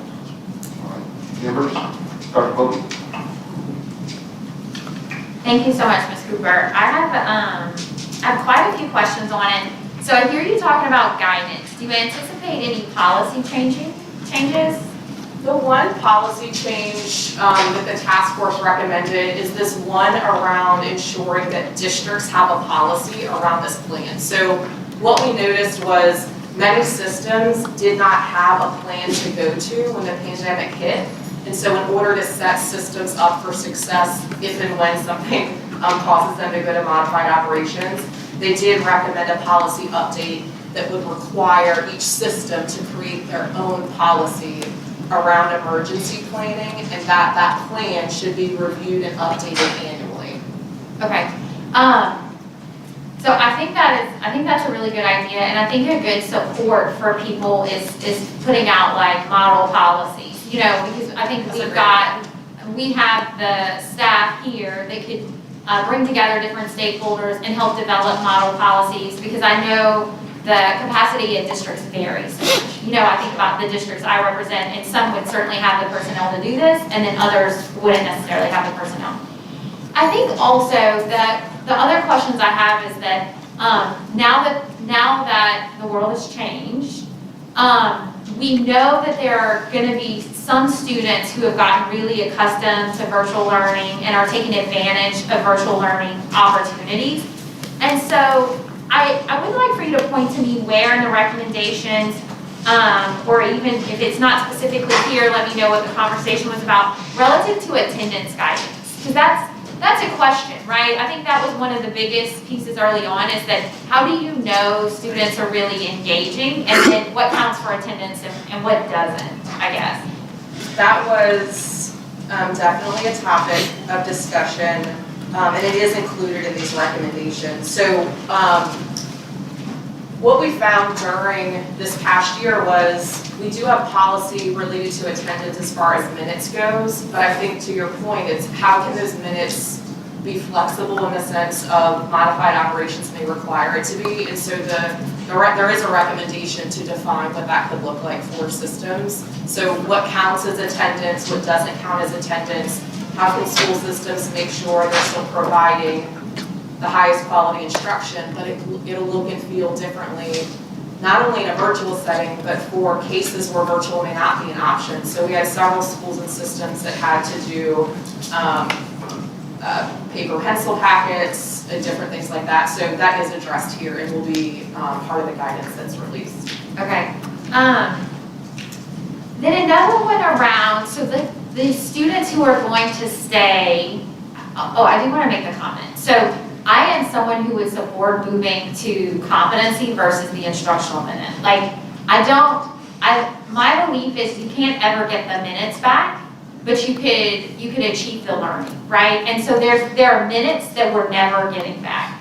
But that doesn't mean kids can't achieve the learning, and they should be rewarded for that. So, but that's I think, much bigger philosophical conversation that will require tons of change. But I just want you to know where I stand on it. Okay, so the students who are, maybe like our middle schoolers, right? They are going to continue to stay in a virtual environment. What are our commitments to them? Are they just core 4? Are they in a virtual environment and we're also going to be providing PE? Like, what was the conversation around what the experience looks like and how we might achieve that experience? Ms. Cooper, if I could jump in here real quick. I started on the committee as well and appreciate Ms. Cooper's leadership. But maybe you might consider commenting. We had a lot of good discussion, I thought, about some sort of contract, if you will, for virtual learners, and what some of the things we considered in that contract might help us develop as well. Yep. So I'm not sure I entirely understand the question, but I think what might address some of it is part of the recommendations include what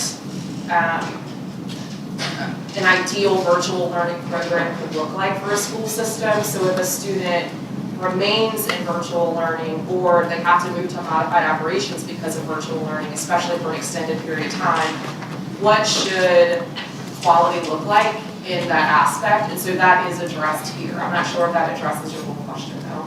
Well, I guess it's like a bigger question around what policies are going to count, right, in that environment, and then what's the accountability towards it? You know, because you have the students who are the receivers of the service, but then you have the educators who are being held accountable for the service. And I think that there's probably still a lot of work. I'm hearing from you, there's still quite a bit of work to be done in this area.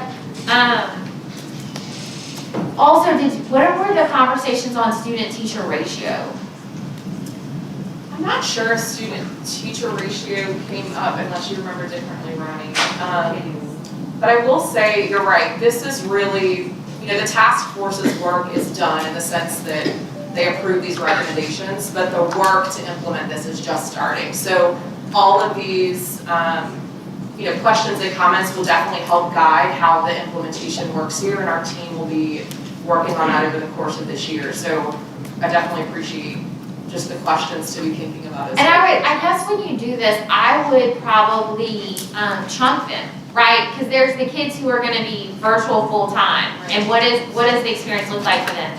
There's the emergency situation that, it's going to be some finite amount of time, and what does it look like for them?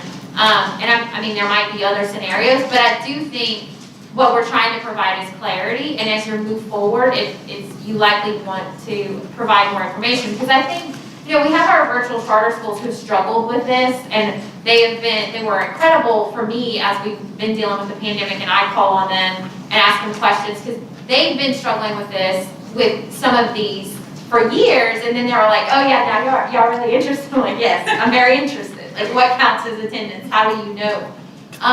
So I do think as much clarity as we can provide in that process would be important. I think the other one is around the teacher evaluation, right? So I know in the interim, we use the Compass rubric. I think I have questions about, is that the right way to go? Especially because an experience for someone who has students who are mostly asynchronous compared to more of a synchronous and asynchronous, or even like a hybrid model, is different. And so I think this goes back also to what Ms. Holloway was asking about with the learning pods, is that education is changing. What do we need to change relative to our policies and support that we're providing to, so that we're relevant and providing the support we need to? Absolutely.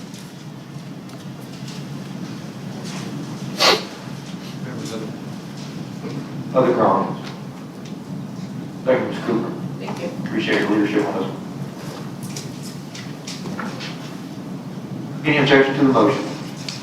Hearing none, item passes. Next item, please.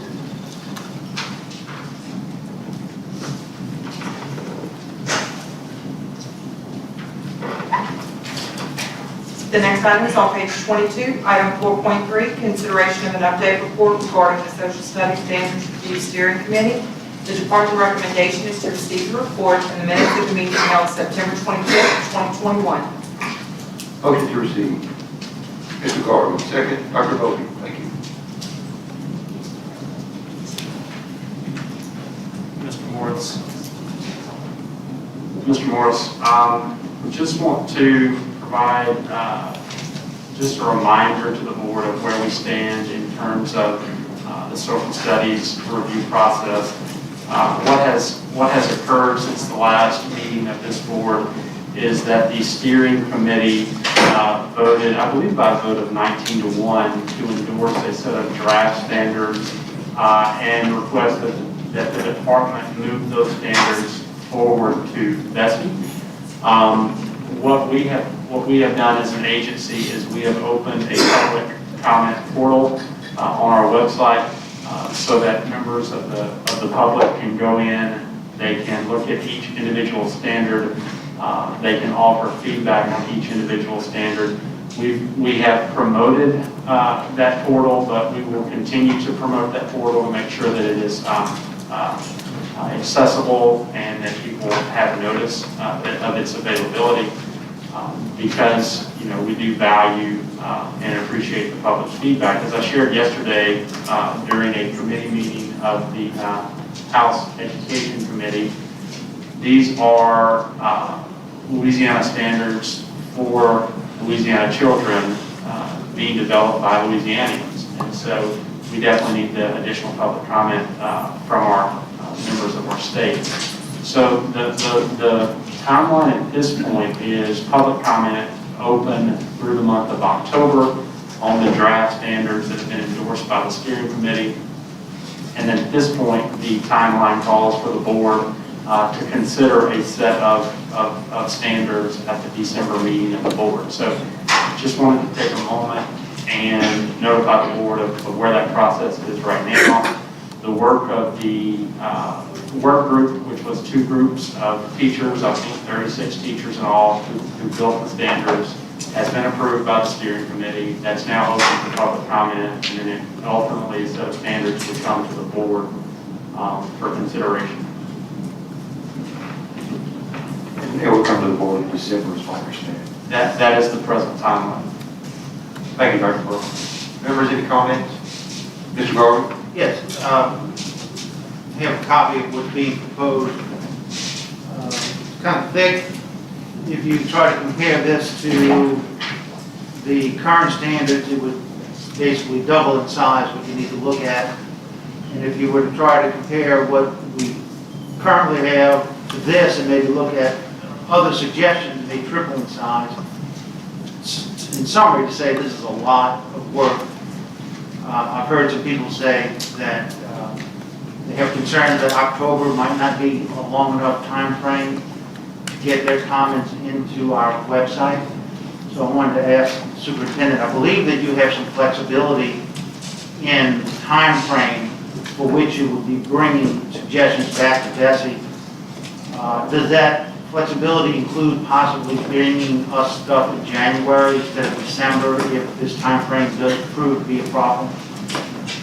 Yes, sir. We've had a, in our mind, we've had a flexible time frame the entire period. If you recall, I pushed back the steering committee meeting a couple of months just because I felt like the amount of feedback that we received, or the amount of feedback the work group received necessitated pushing that back. And so we pushed that back. It's far more important to get the right set of standards as opposed to meeting just an arbitrary timeline. So, I don't take issue with that, and in fact, it might, depending on the amount of public feedback we received, it might be required. And I would point out that the reverse might be true. If we don't get enough public feedback, it may be because the time frame is too short.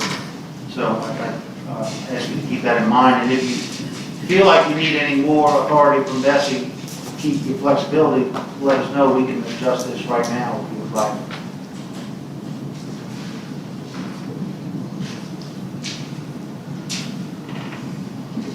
Mr. Miller. Thank you. Dr. Brumley, I know Mr. Morris and Mr. Castile and I were at the meeting yesterday. We talked a lot about that public portal. You and I have talked about public feedback and how important it is. I'm just curious, is there any formal policy or formal rule or anything within the department as to what's going to be done with that public feedback? I mean, in terms of the feedback, we're super interested in what the feedback looks like because the department did not develop the standards. We facilitate the process, so we're really interested in that. But there's not anything formal in the process that requires us to utilize that feedback before making a recommendation to the board. It sounds like it would take something from BESE to put the department to formally look at that public feedback and utilize it, just so we're clear and make sure that it is actually done, correct? Yeah, that's right. I mean, we probably would be doing that anyway, but if it is the desire of the board, and I understand the point, it would formalize the request for us to utilize the feedback from the public and incorporate that into any recommendations we ultimately make to the board. I'll let everybody else comment. I'll make a substitute motion at the end to make sure we do that. All right, thank you. Dr. Bolton? Dr. Brumley, will you talk me through the steps that you're taking to advertise the feedback period, the public feedback period? Yeah, so I mean, we have used the channels that we have available to us. So we've used the newsletter that goes out to all of our systems, and we'll continue to do that, which will be shared among professionals in those systems. We are posting to Facebook, we're posting to Twitter, or our social media avenues. We have shared the information with this board. We have shared the information with our members of the legislature so that they can also share with their constituents. But are open to any other ideas or suggestions that you might have moving forward. We actually even have it on the front page of our website at this point. I've seen some of those and I really appreciate it. I think the struggle is, people are busy and getting their attention and that kind of thing. I guess I would also just think about which groups might be especially interested in this. So to see, it sounds like you're using the mechanisms you have available, but I wonder about like the Association of Social Studies Teachers. I think it's Louisiana Council for Social Studies. And then community groups that are particularly interested. I think it's great that we have the public comment period. I think the waste would be if people don't realize that the public comment period is there. And I think that it's gonna be on us and then on you and the department to continue to share and share again and communicate and, you know, I'm sure it'll feel like over-communication to us, but just to get the word out, I think is really important. And I think that's what we all could be doing right now to ensure that we have a variety of people who are paying attention. So I think it's like even making the request of other groups to help us share it out. You know, sometimes it's that call to action to say, you could help me, or I need your help in this area. So, thank you. Mr. Morris, I also wanted to say that once BESE approves, we have our own comment period.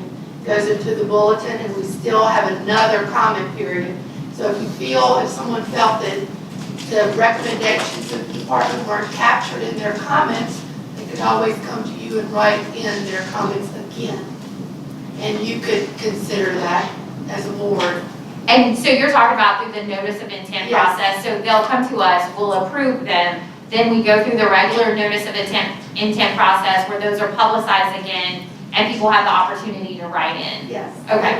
If they write, if one comment's received, it automatically comes back to you. So if it's in January that you all approve and we advertise it immediately, then we'll get a comment and automatically comes back to you all to consider any written comment that you got during that notice process. Yes, I guess my hope is that when we put it forward after that, to the notice of intent process, that we have, you know, really strong standards in place, and that, I think especially the way that this portal is probably more conducive to providing that comment. As Mr. Garvey said, is it can be a lot, but for people who are interested and passionate about it, like there's a portal set up that I think is probably makes it easier. But good point, we do. I mean, there are lots of ways that we engage people. Thank you. The point was, if someone didn't feel heard, you could follow up on that, like a checks and balances.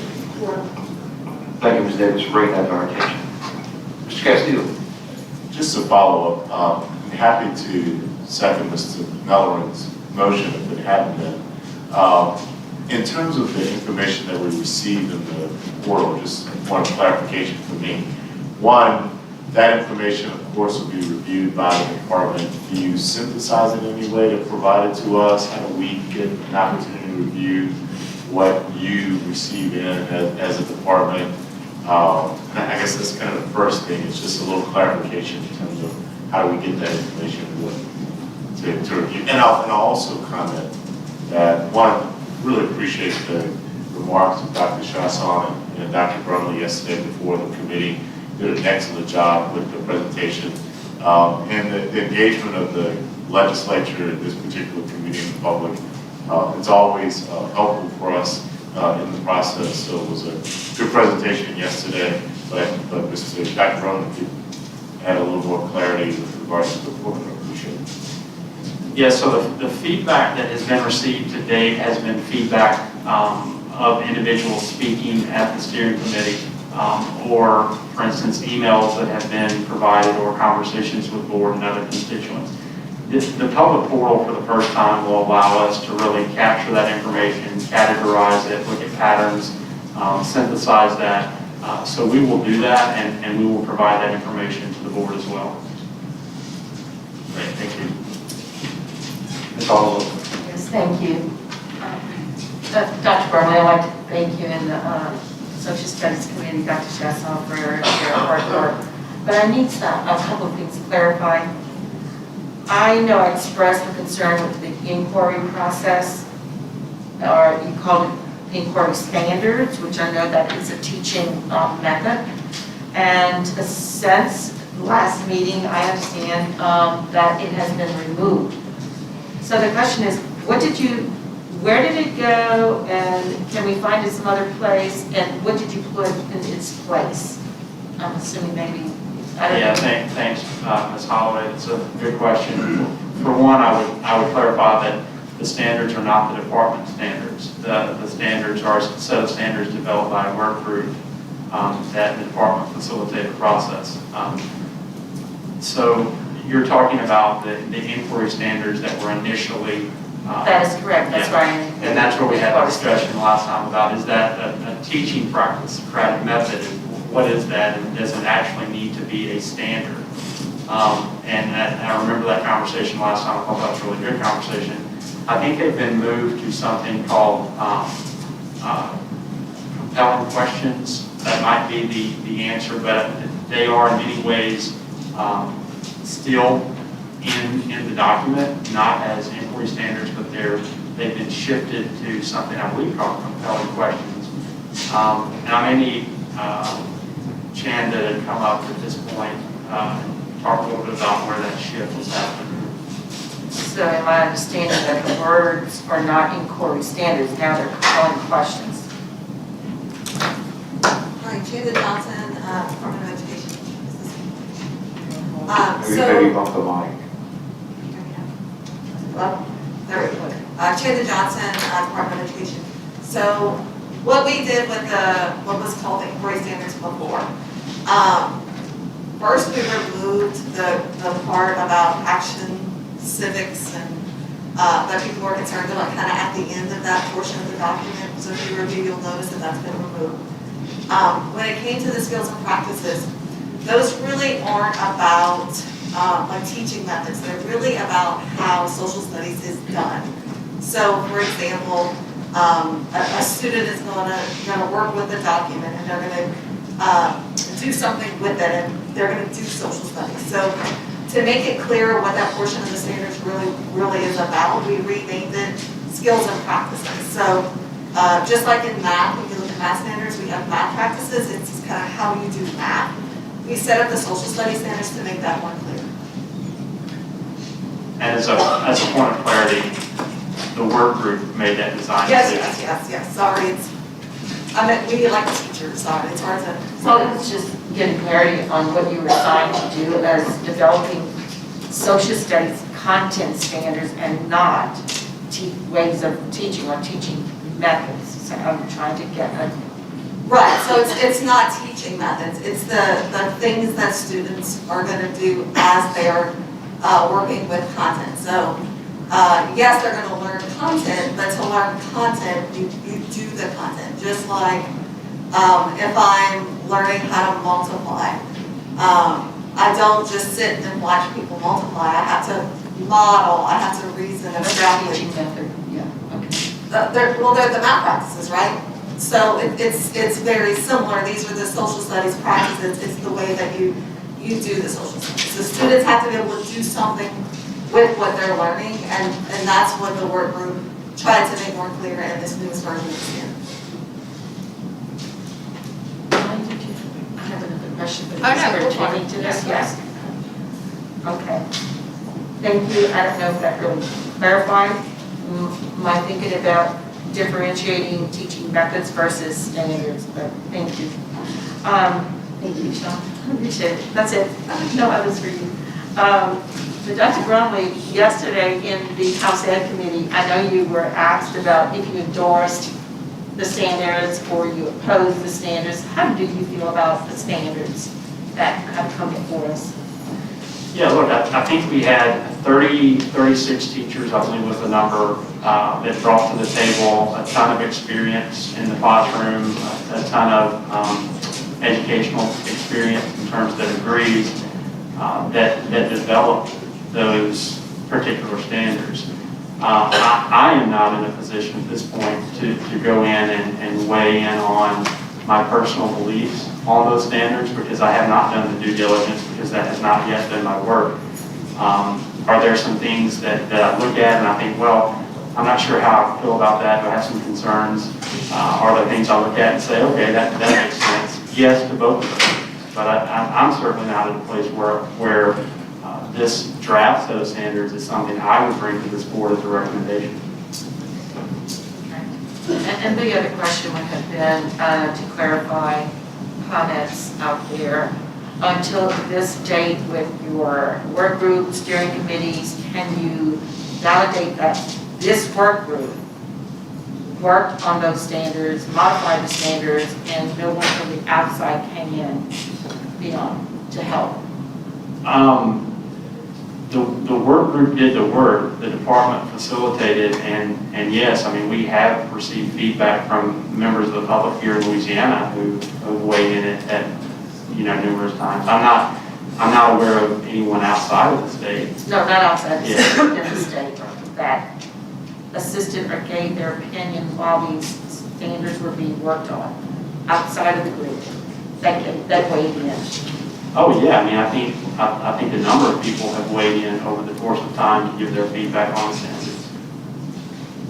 Thank you. Thanks. Thank you, Ms. Holloway. Mr. Castillo? Thank you, Ms. Morris. Again, the hearing yesterday was very helpful for me as a BESE member to hear. One of the comments that came up from the audience was a parent. There were a number of parents and a few educators there, and an emphasis on how it's important with social studies and standards that we don't lose the emphasis on the content, that students truly are learning information at its basic level, and then build upon that. So I like the conversation of the evolution of the pedagogy, that we start off with kids need to know the facts, and then build from there. And that there becomes this higher level of thinking and learning, and that there are different ways that educators may be able to probe that to ensure that students not only have an understanding of the basic facts, but this higher level of thinking as it relates to, it may be inquiry method, it may be other ways in which educators might probe students to learn more, particularly in the middle school and in the high school grades, where we've got some incredibly bright students that are going to be leading not only the state, but the world. And I look at a young man this morning that's in 6th grade. And if he's in 6th grade, I suspect 11 years old, I can only imagine what he will be capable of ascertaining and grasping, and then challenging all of us throughout his life. And so I really don't want us to put limits on the abilities of our children. We want to make sure they really master that content. But yesterday was a great example of American democracy, where you had people from the public that came up and spoke to the House Education Committee and expressed themselves in a manner that I thought was instructive. But we certainly want to ensure that our children have the skill set to be able to do that as they become adults. And I want to speak to Mr. Morris and Mr. Mullin, but it was helpful to hear that sort of public engagement and comment. And then as a result of all of that public engagement and comment, I'm always reminded of how much common ground there is, and that sometimes we think very differently about issues and topics, particularly around social studies. But when you drill down, at the end of the day, so many of us simply want the very same thing for our children and for our community. So I appreciate the process that's in place, both with BESE and the legislature and the engagement from the community. And I know we have ordered it, but I'm very heartened by where we are and the progress that we're making. Thank you, Mr. Castillo, for those encouraging words. You're welcome, Mr. Morris. Other members, comments before we get back to Mr. Miller and his substitute motion? Just one point, Mr. Morris. I want to clarify just that there can't be this opinion that we're where we need to be with social studies. When we look at, and I shared this with the House Ed Committee yesterday, when you look at our proficiency rates or mastery rates, when we talk about English and math, they're in the 40s. And our proficiency rates in social studies, our students mastering social studies is like 25%. It's the lowest content area we have. And is a set of standards the only way to improve understanding of content? No. But I think it's certainly a contributing and important factor to boosting student outcomes. So the work that we are doing is certainly important, and we definitely need to see greater outcomes with our kids in social studies. All right. Let's move back to Mr. Mellon. I'm sorry, Mr. Johnson, do you have a comment? I do, if that's okay. Yes, sir. Well, actually, I have a question. Also, I think I like the on-off button. I think that's a great addition. I just have a question pertaining specifically to a course that I'm taking this year, and I'm not sure exactly who I should direct this towards, but I like to preface it by saying I really appreciate all the time and effort that's been put into the new revisions and standards for social studies. I come from a household with a former social studies teacher. My dad actually taught 7th and 8th grade social studies for a long time, and I really appreciate it. But how might these new standards impact, and again, I'm not sure who this question's for, how might they impact a high school student's ability, and for that matter, eligibility, to take dual enrollment and AP social studies courses for high school credit? For example, I'm taking AP psychology this year, but it also counts for my high school social studies credit this year. I'm not taking a history as well. So in the future, would that class continue to be a high school credit course or just an AP course? And how does that fit in? I guess Dr. Brumley. Yeah, well, it's a great question, and this is why we have you up on that dais. So when we're talking about dual enrollment, that is a coordinated effort between the school system and the college and university. And so they develop that syllabus, and that is essentially how that works. So there's some level of flexibility there between what that university knows that Louisiana is expecting from its students and what they're offering. And that's a clear partnership.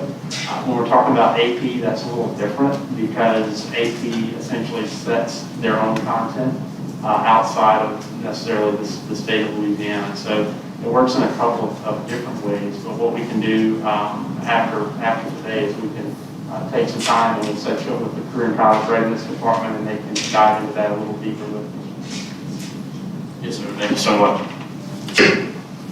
Thank you, sir. Ms. O'Shea. Dr. Brumley, I'm going to piggyback on John's question. AP psychology, counts for satisfying the social studies requirements. Dual enrollment psychology, Bradford's looking at, because I've had this discussion with you before, we don't have, and if I get this a little bit wrong, Mr. Bradford, correct. There are college-level psychology classes, but we do not have standards, psychology standards for high school course. So our kids currently cannot take dual enrollment psychology. Even if they're enrolled in a college course, they can't get the high school credit for it. When we adopt these new standards, will we be able to fix that situation where we will have some psychology standards that we can align with the college as well so that the students have the availability of taking it as a dual enrollment? I'm going to tell you something you already know, but not every course code that we have an established set of standards for in the state of Louisiana. It's much more expansive than just psychology. I think that the high school standards for social studies are really around civics and U.S. history. I don't think that they go into particular around psychology, so I think that would be a different conversation if we were going to develop some form of psychology standard. Well, I would like us to see to actually do that because it really inhibits our students' ability to take that as a dual enrollment credit. AP psychology is fine. It's the dual enrollment that is not being made. Other comments, members? Mr. Halloran, I think you had want to have some discussion on the substitute motion. Yeah, so in hearing some of the other concerns and points raised by members, I'm going to restate it, tweak it a little bit. But it would be a substitute motion, and it would be a motion for the department to receive the report, and then also to direct the department to utilize public feedback in drafting the standards, and to extend the time period for which the portal is going to be open, and move it from the end of October until the end of November. And then, as a result of that pushback, then the department is going to come forward with the proposed standards from December to the January meeting. Mr. Garland. Second. opposed? So, Dr. Davis? I just want to be clear when, about what the definition of utilize is. So you're asking the department to listen and to consider the public comment, or are you directing the department to change the standards in light of public comment? To consider, Dr. Brumley, I believe, said there was no formal policy directing the department or requiring the department to consider it. And just so we're clear, the department, we're asking them to make sure they do listen to the public comment. Not saying that they're going to change anything or required to change anything, but just to consider it as a factor as part of that public feedback. Thank you, Mr. Miller. Any further discussion? Is there any opposition? Hearing none, motion passes. Next item. The next item is on page 24, item 5.2, consideration of revisions to Bulletin 111, the Louisiana School District and State Accountability System regarding school letter grade transition scale. The department recommendation is to approve with notice of intent. Motion to approve. Mr. Garvey, second. Ms. Motion, thank you. Superintendent Brown. Yes, sir. The language included in your packet is basically what we captured from the last meeting of the board, the request from the board to the department. And what we are in turn proposing is a delay in when that next set of cut scores for the jump in letter grades would hit. We would still end in 25 year with 100 being the A, but there is a delay in which that we are proposing the timeline to get there. So the end result does not change. 100 is an A by 24-25 school year. We just eliminate the immediate jump in this transition as a result of the number of impacts from the pandemic, the hurricanes, etc. Thank you for that clarification. Members, any comments? Ms. Holloway? Yes. Dr. Rowley, I need to question the title of the item. So if you can take note, the title is school letter grade, transition. However, in the backup doc, it's called letter grade delay. Can we take a look at that? Because I'd like to make a motion to make certain that the language is the same.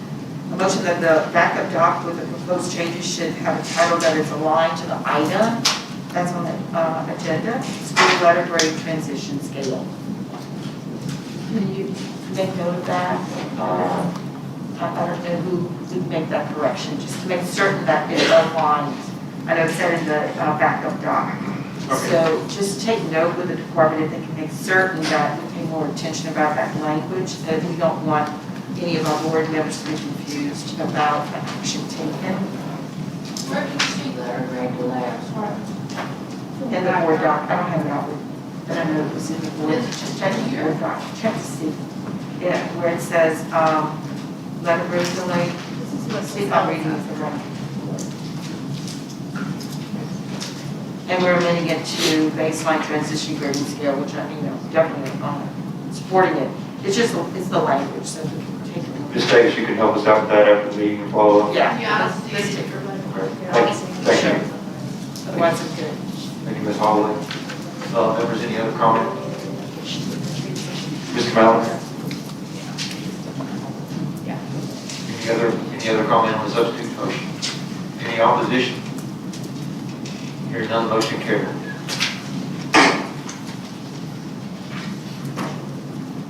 The next item is on page 26, item 5.3, consideration of a waiver of policy contained in Bulletin 111, Louisiana School District and State Accountability System, and Bulletin 133, scholarship programs for the 2020-2021 school year, submitted by the State Superintendent of Education. The updated department recommendation is, oh wait, I'm sorry. Yeah, I'm sorry. Overtime. Apologies, Mr. Fall.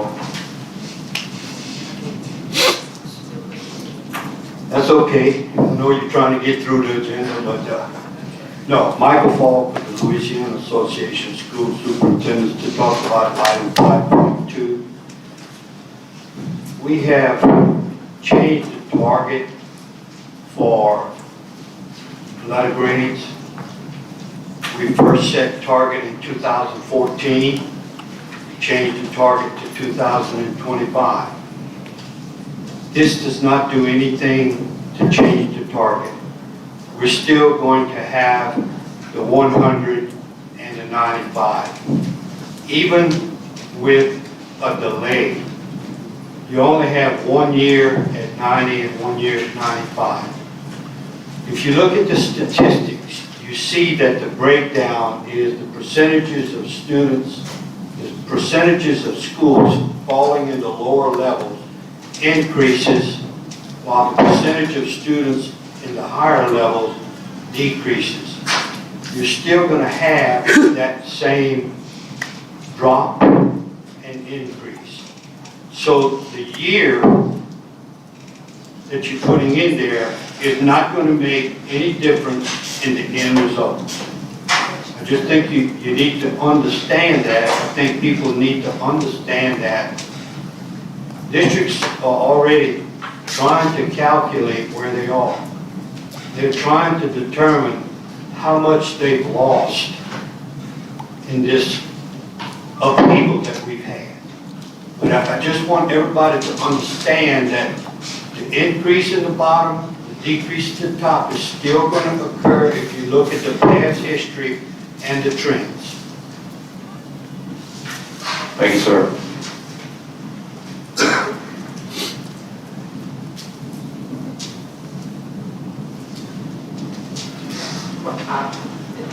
The next item is on page 26, item 5.3, consideration of a waiver of policy contained in Bulletin 111 and Bulletin 133 for the 2020-2021 school year submitted by the State Superintendent of Education. There's an updated department recommendation to receive. Motion to receive. Saul Lynn, second. Mr. Garvey. Superintendent Brown. Yes, sir. We, at the last board meeting, the board authorized the department to make a request to the federal government around waiver of some of the ESSA requirements. Beyond that action of the board, we opened that up for public comment. We sought public comment, we captured public comment, and then we forwarded that request to the U.S. Department of Education along with the public comment that we received. We anticipated the possibility that we would have received notice on the waiver by this particular meeting, however we have not as of yet. But what we feel like is important is for us to at least provide a recommendation to you on what could happen in terms of letter grades that we feel takes into account a number of different perspectives, sometimes on very opposite ends of the spectrum on how to handle this particular issue. So our recommendation would be that we carry over the 18-19 letter grades as they exist now.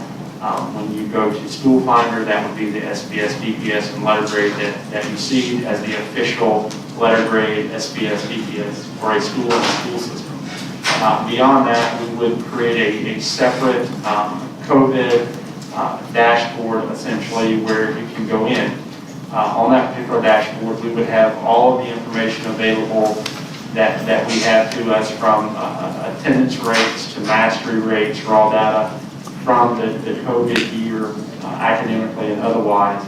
And we would also do our best to calculate a simulated SBS to include on that particular dashboard. And that simulated SBS should not be used, in our opinion, for evaluative purposes, because it's not an apples-to-apples comparison to previous years. We're having to, for the first time, consider the use of a growth skip year methodology for calculating growth, which we have previously not done.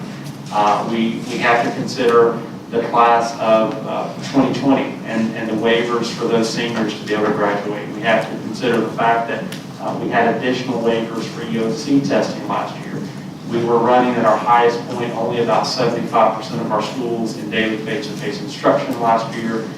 Schools were impacted by a number of different COVID-related issues, and so it's just not an apples-to-apples comparison to previous years. But at the same time, we recognize that, number one, the public wants to know the status of their schools, and certainly in terms of the raw data, they want that information as well. So what we would propose is the calculation of the skip year, not the skip year, the simulated SPS.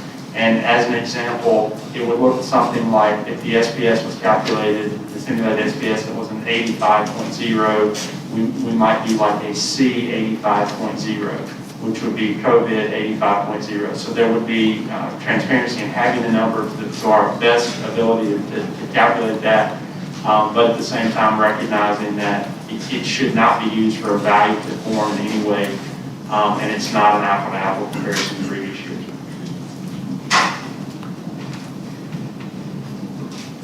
Members' comments?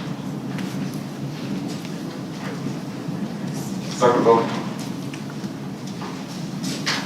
So what's the status? What's the status on the waiver? We completed the waiver request, we accepted the public feedback, we submitted all of that to the Department of Education, federal, U.S. Department of Education, and we are awaiting their response at this period point. Okay, so it was in our packet as a approve direct, and I heard a motion to receive instead. Can you talk me through? Yeah.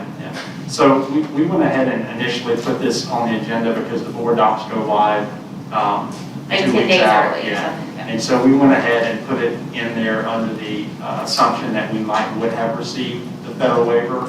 But at this point, since we haven't received that, we just moved it to a received report. So the board would have to take it up again at a later date, or the board, there are other options that the board might be able to consider to go ahead and move this forward if they so choose. But the bottom line is, any action that the board would approve wouldn't go into effect until after we receive the federal approval. Is that correct? That's right. But we could do that, I mean, we could do that. My understanding is that we could today go ahead and implement the policy that would take effect once we got the federal approval. Right, we don't have the approval, we could consider the item today. You even have opportunities where even the board president potentially could be authorized to sign off. It would come back to be ratified. There are a number of different options that could be considered. Okay, all right. Who made the motion to receive? I guess if I just would like a little more background on like where we are right now. Yeah, can you repeat that, Dr. Bowden? I'm getting too conversational.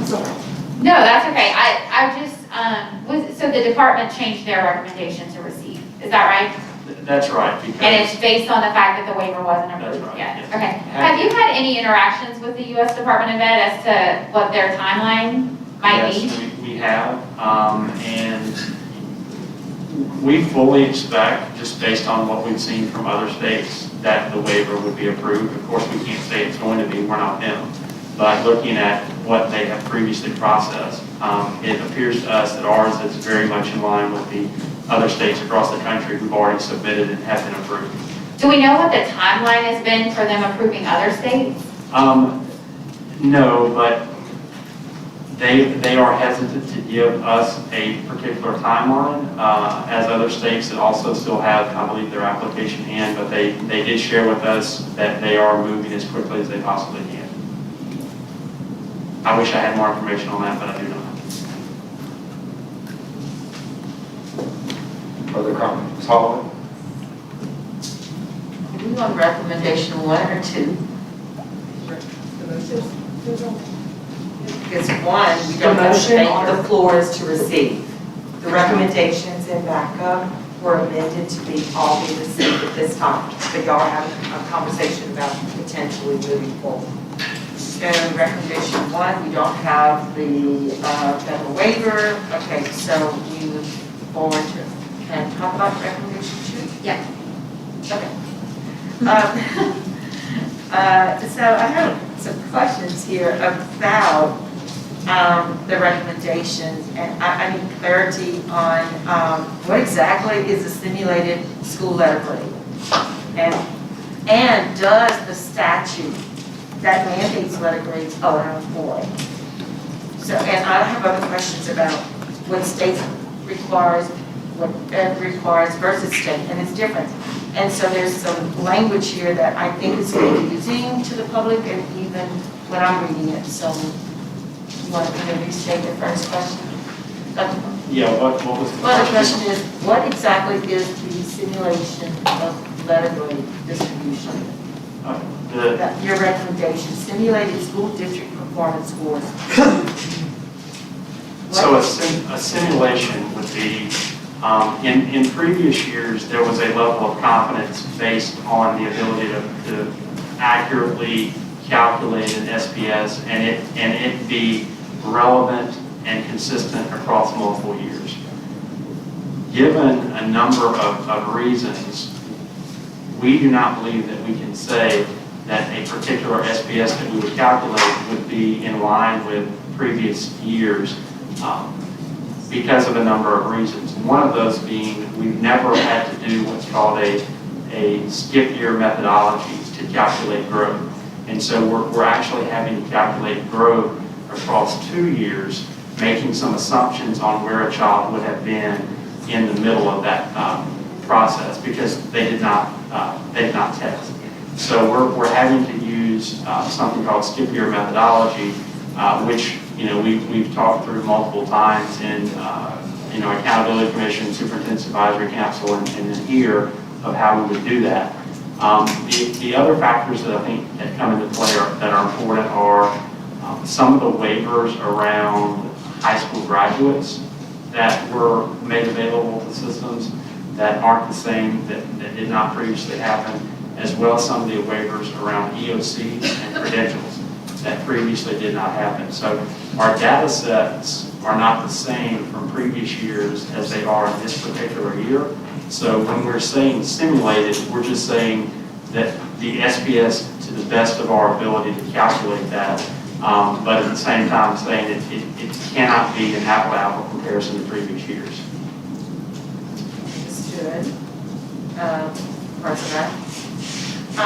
Why would we be releasing data before February 1st? I have, through my years of experience, haven't had such a late date of February 1st. We're accustomed to buy November, and previous administration would deliver it even October, so we can pre-plan for delivery of instruction, intervening, just different avenues to support children. Let's put February 1st. Yeah, I mean, I think there are just additional considerations in order to process it this year, to make sure that we're getting this done in an accurate way. Again, even on skip year methodology, this is something we've never done before. It allows us some level of additional time to work through the processing of the schools. Well, I would disagree, and I would oppose this February 1st because as an administrator in a school or district level, working with data is very important for us to move forward within a school year to reach the capacity of kids and learning outcomes. And I have a very hard time with districts receiving this information in February, whereas towards the end of the school year. I would recommend that by December 1st, that, and then we're pushing, that these districts need data. Now, I appreciate that on the SPS, but I would share that they already do have their raw data that they're probably making their instructional decisions from, which would be their mastery rates and unsatisfactory rates. Yes, so that would be a question, why not? Why not December 1st? How about districts? Again, it's just giving us additional time to make some calculations that, we talked about things that the department has previously done. The department has previously never had to complete a skip year methodology, so we're just allowing ourselves some additional time for that. But certainly welcome, any additional feedback or direction. Well, I would disagree, and I would hope that we could move forward with December 1st. Dr. Brumley, may I add? There's two additional items that I would just put on the table. Test results came back about a month later. Excuse me, Thomas, for the record, could you identify yourself? Thomas Lambert, Assistant Superintendent, Assessment, Accountability, Analytics. That is a mouthful. I think that's the first time I've said that to a microphone. There's two additional things to remember. One, assessment results came back about a month later, which means data certification began significantly later. And then the second piece is the significant impact of Hurricane Ida. And we do have some districts that are just now getting to complete their data certification process, which is critical to making sure that all of the different measures are accurate. So I think that we could do it by the end of the calendar year, but I think that December 1st might push us a little bit, and we would do our best to deliver as quickly as we can possibly get it to you. Well, I would want a stated deadline of December 1st today and not wait of whether you can or not to be able to help districts. I just need some help with Districts do have all of the pre-certification data that they can calculate that, but we do hear and understand what you're saying. Let's come back to that, Ms. Holloway, let's not lose sight of that. Dr. Bovee? Well, I think, like Ms. Holloway, I feel a sense of urgency around this issue in particular. I know people wanted to talk about letter grades like a year ago, and I kept putting that conversation off and asked people to focus on have students take the test. Let's take the test, let's figure out where we stand. And so it's frustrating that we haven't heard back from USN any longer. I wonder, I would prefer for us to move with the recommendations as you had set forth originally, Dr. Brumley, contingent upon approval of our waiver, so that there's no more holdup. I'm assuming that impacts your staff as well, is that if you know what you're doing and you know what you're working towards, then you can move a little faster. And I think I'm hearing Ms. Holloway's concern about the February 1st date, and I just wonder if we couldn't, instead of making that February 1st as soon as possible, to get this information out to districts while also managing, just making sure that everything gets certified, because what worse is it being late is if it's wrong. And so if I could get a support for that, I would move that we approve recommendation 1, that recommendation 2, we approve removing the date and instead inserting as soon as possible. And then direct the department to take all these actions contingent upon the approval of our waiver. but as soon as possible could be January 30th. So, I hear that it could be as early as December 30th, and I think if the two of y'all get together, you can even make it sooner than that. So. November 5th. I think we could potentially deliver by December 1st, but I want to just be, we're going to be very aggressive on that timeline and making sure that we have it, but I also don't want to overpromise and underdeliver. Was my concern there, particularly since it was a board directive. Mr. Lambert, you might be getting in the way of me getting a second, so just a second, sir. Thank you, Mr. Mellon. I got a second. Thank you, Mr. Mellon. Is this a continued conversation about letter grades, school performance score, hold harmless? Is this the area item to discuss? I don't think we have clarity on what are our plans as a board. Go ahead, Dr. Roman. Yes, so this is the discussion around how to handle SBS for the 2021 school year. Was there something else? Well, I just need clarity on whether, are we talking about hold harmless where schools will receive a letter grade? They can't go down, but if we go up, they're hold harmless, no consequence. Can somebody talk about this? Because I don't want to move forward and it hasn't been a discussion. So the official, under the recommendation, the official letter grade of the school would be their 18-19 letter grade, which is on the school finder. But can schools go up where we know that there are some districts that have gone up? I don't know that there are districts that have gone up. We haven't gone through that process yet. You're wanting to know if we do a simulated SPS and the district goes up, would that then be their official letter grade? If we do hold harmless, no. So everybody's gonna get the same letter grade. And then you have it simulated for what you would have gotten if we counted these scores. Yeah, we've talked about hold harmless before, and I'm still not exactly certain what hold harmless means. No consequences. So what would the consequence be? None. I mean, they would not be held against that. So I think that you used the word not evaluative earlier, and I think what I'm hearing from Ms. Holloway as hold harmless and what I'm hearing from you as not evaluative, in my mind are the same things. Yeah, I mean, I think on our, whenever we post the data, we're going to indicate that, this should not be used in evaluative form in any way based on the school, the leaders, the educators, because it is simply a simulation. So connected to this notion of people who, in a very difficult time, may have risen, is there a tweak that we could make so that if someone's school performance score did go up under this scenario, would you guys, is that something that you could feel confident enough that we could publish as their school performance score? I mean, this is very intriguing, especially if we had a list of what those schools are, given the circumstances that we've been under. Right. Mr. Leonard, I don't know what was included to that extent in the actual ESSA submission.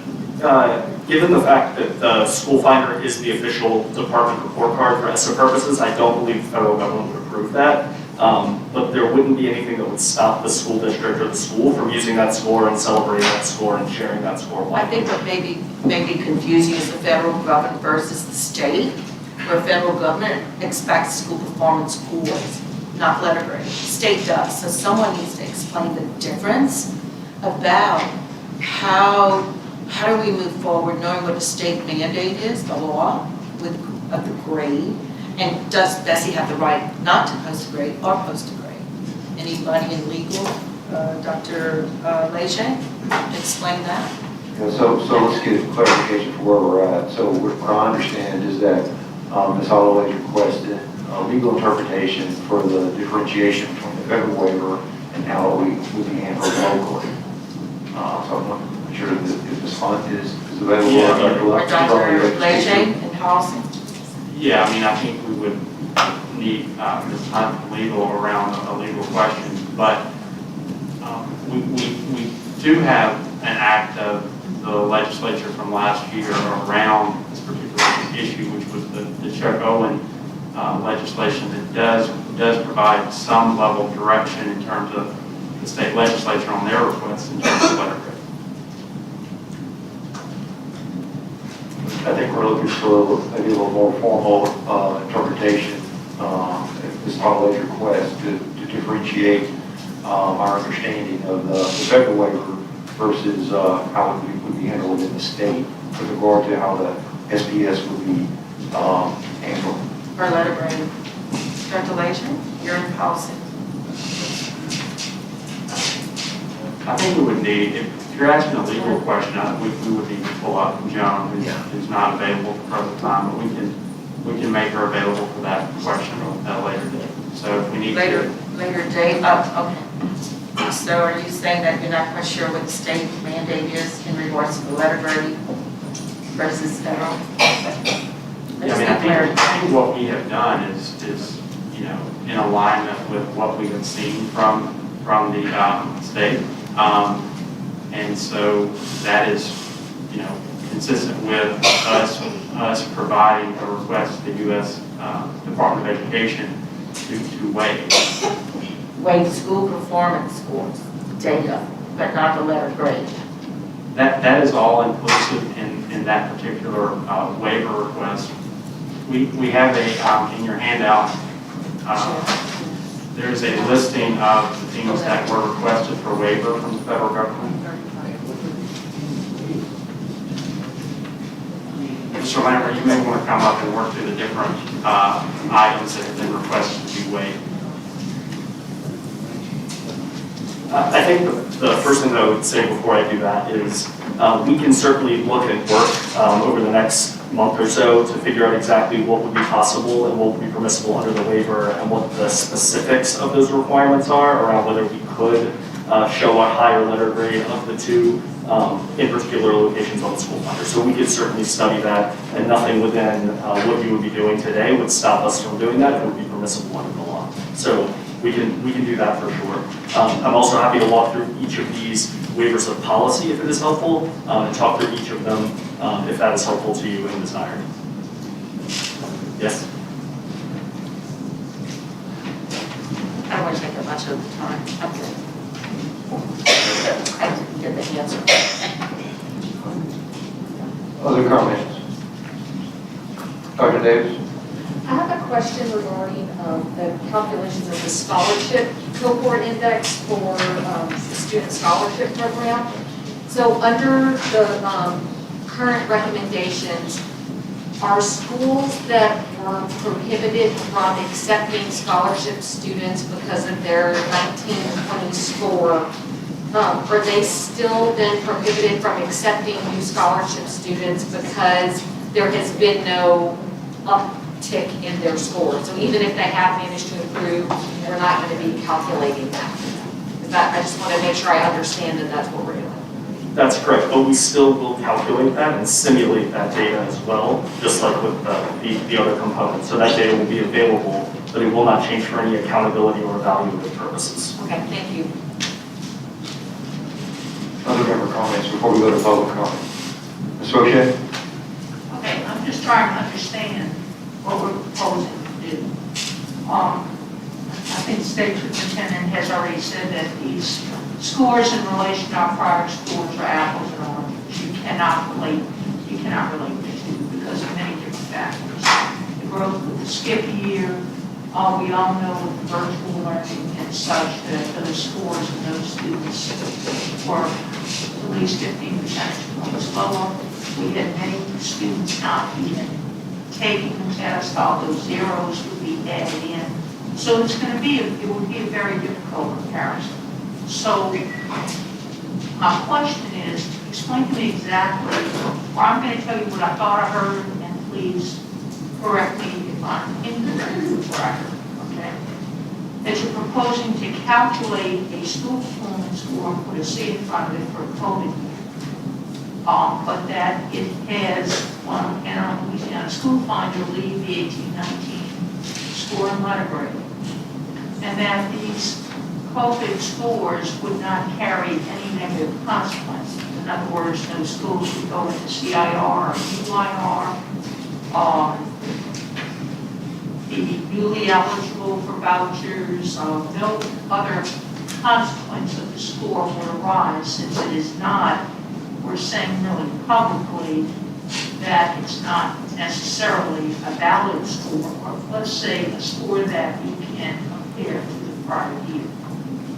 If that's the case, and is there any then validity instead of actually, well, if the purpose is to give schools and communities information on how schools are doing and how schools are doing and students are doing, just give, we've got all the data on the kids, we've already made their plans, we've already done their instructional plans, they've scored below mastery, we have them in all the tutoring programs and such, we've done the IAIPs that we need to do for those students, and we're progressing along.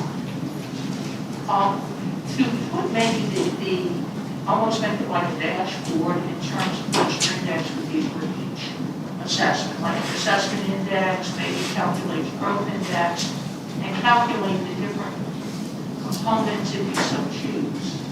Instead of running it up into a score that we don't even think is comparable to a prior year. If the purpose is really to give the schools and the students and the parents and the community information, we've got a wealth of information we've already put out. But if we want to roll it up into an index, that's fine, roll it up into an index. Or are we just saying we're gonna roll it up into a school? What about the DPS? Are you gonna put us, calculate that as part of this, and put us in part of that as well?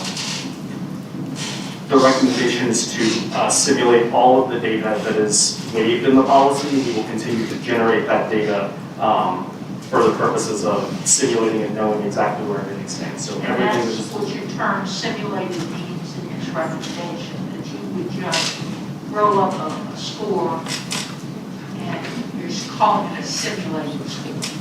we would also calculate the sub-indices as well. For what? The sub-indices, the assessment index, the achievement index, the progress index, we would do each of those sub-indices as well. Would you then run scores for all subgroups as well? We would calculate under the proposal every data point that has been calculated in the past. We would calculate for this year with a simulated indicator. So you're proposing to just run up all the scores, put a C in front of it, and not put any negative consequences on it. Is that it in a nutshell? Yes. And if what Ms. Holloway was asking, that we would, and I hope if the school would benefit from it, and potentially or possibly allow them to get the higher. We can explore that with US Ed. We're not certain that that would be allowable, but we're happy to explore that beyond that.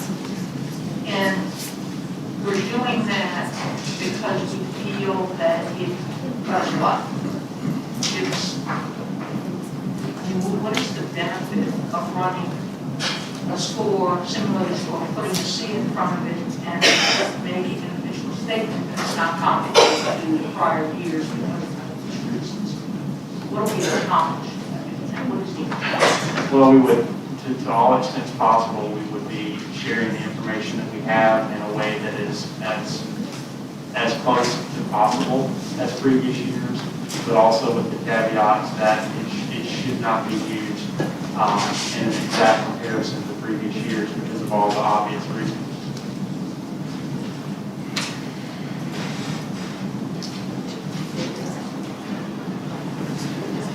Members, any other comments before we go to public comments? Mr. Castillo?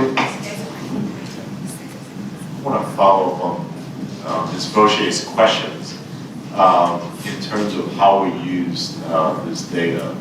The schools already have the information that they need to inform instruction. Is that right, Mr. Lambert? That's correct. So if we move forward with the recommendations, how might schools further use this simulated data to inform instruction, particularly given the release when we actually publish this new data? I'm not. I said new data. I'm not really sure it's new data. It's just the simulation of the data that everyone already has. Correct? That's correct. I don't know that school performance scores necessarily in their total, right, are used to determine instructional practice on a daily basis by a teacher. I think that it is used by districts to make determinations around needs at particular schools, those types of things. I think that the simulated data also provides an opportunity for districts to kind of set a, where were we during COVID and where do we expect to be next year? Which factors do we think were caused by A or B related issues that students may have faced? Which ones are going to be mitigated fastest and which ones we think will be persistent? And then that can be used to set new goals and understanding what they might see their scores look like next fall. So we do think that the transparency of the data, the sharing of the data, is something that we've heard from a lot of folks as we talked about this.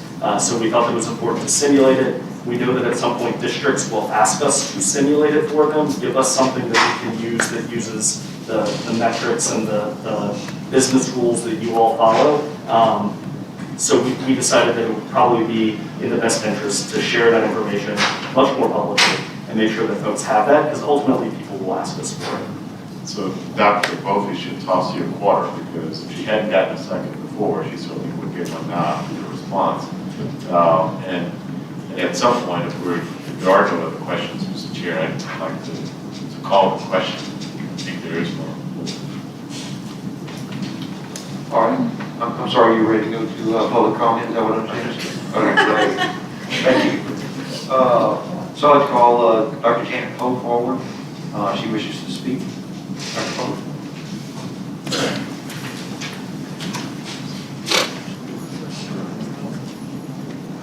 Okay, Mr. Walsh follows Dr. Poe. Followed by Ms. Posey and Mr. Ford. Dr. Poe. Thank you. Jana Pope, Louisiana School Board Association. The board and the department were sent a copy of a letter from the Louisiana School Board Association outlining our position on agenda item 5.3 concerning the issuance of state and district performance scores and letter grades. The details of our position are included in the letter, so I'll provide a brief summary for public comment. The LSBA supports recommendation number 1 and urges BESE to waive several provisions of state policy to align in with the context of the federal waiver this board directed the department to seek. In the absence of approving recommendation 1, this state would choose to hold schools and districts accountable for data that was influenced by a variety of external sources. Our communities deserve to have accurate information about the performance of their local schools. Issuing letter grades based on unreliable data would only serve to provide our communities with incomplete and potentially inaccurate descriptions of the local schools. Moreover, in the midst of unprecedented series of events that has led to unfinished learning, disruptions in educational minutes, to include not only the pandemic, but hurricanes and tornadoes across our state, and new untested methods, it would be inappropriate to tie those consequences and finances to unreliable data. We urge your support in recommendation number 1. In regards to recommendation 2, we urge BESE to reject the recommendation.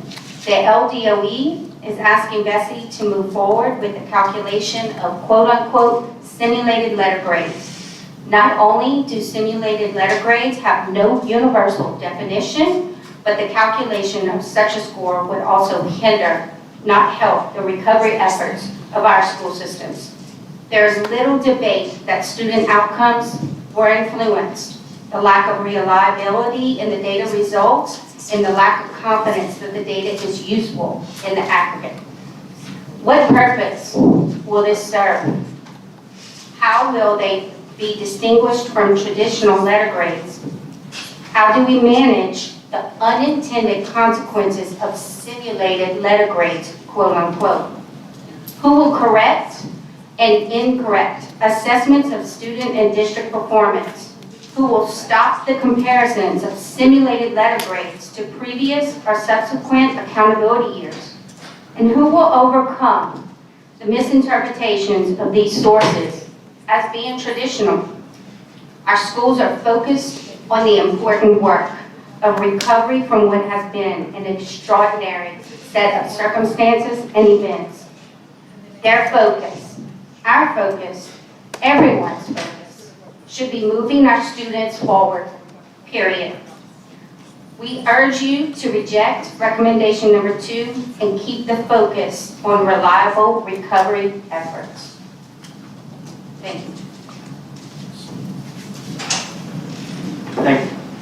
Mr. Falk, and on deck is Ms. Cynthia Pope. Michael Falk with the Louisiana Association of School Superintendents. Let's call it like it is. You can have a simulated score. You can have a simulated number. People are going to take that simulation and assign a letter grade to it. You don't have to assign a letter grade to it. People are going to assign letter grades to it. Think of the consequences we're looking at. The contracts with principals, performance objectives. Contracts with supervisors, performance objectives. Contract with superintendents, performance objectives. There are a lot more things involved in this. We all know that we've been through an unusual set of circumstances. You are not comparing apples to apples. The last reliable data you have to determine A school performance score and a district performance score is 2018-19 school year. The next comparison should be with reliable data so you can compare apples to apples. Districts are working extremely hard to make up learning loss. They're working extremely hard to help their teachers. They have worked extremely hard to offer varying opportunities for students. Let's not forget the hard work that is going on right now. Thank you. Thank you, Mr. Falk. Oh, Mr. Chair, can I ask questions of the, Yes, sir. Mr. Falk, you have a second? Mr. Falk? Mr. Falk? Mr. Falk? Sorry. Mr. Castillo? I just wanted to follow up on your comments. I heard the superintendent say, and then Ms. Holloway referenced the fact that if we issued these simulated SPS scores, that everyone would be held harmless, or would not be used for evaluative purposes.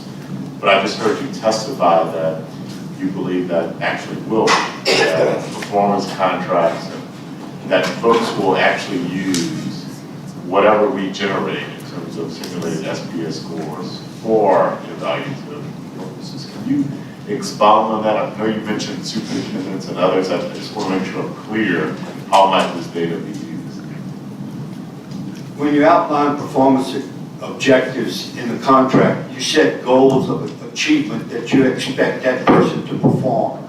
And with the principals, if they've had issues with the performance of their school, and you place in a contract a performance objective of a minimum amount of growth, then the issue becomes, have they met that performance objective? And I don't know, in each individual situation, it depends on how the authority who evaluates that person determines whether or not that should be used in renewing the contract. And you have to do it 120 days before the end of the contract. So I have two thoughts about that.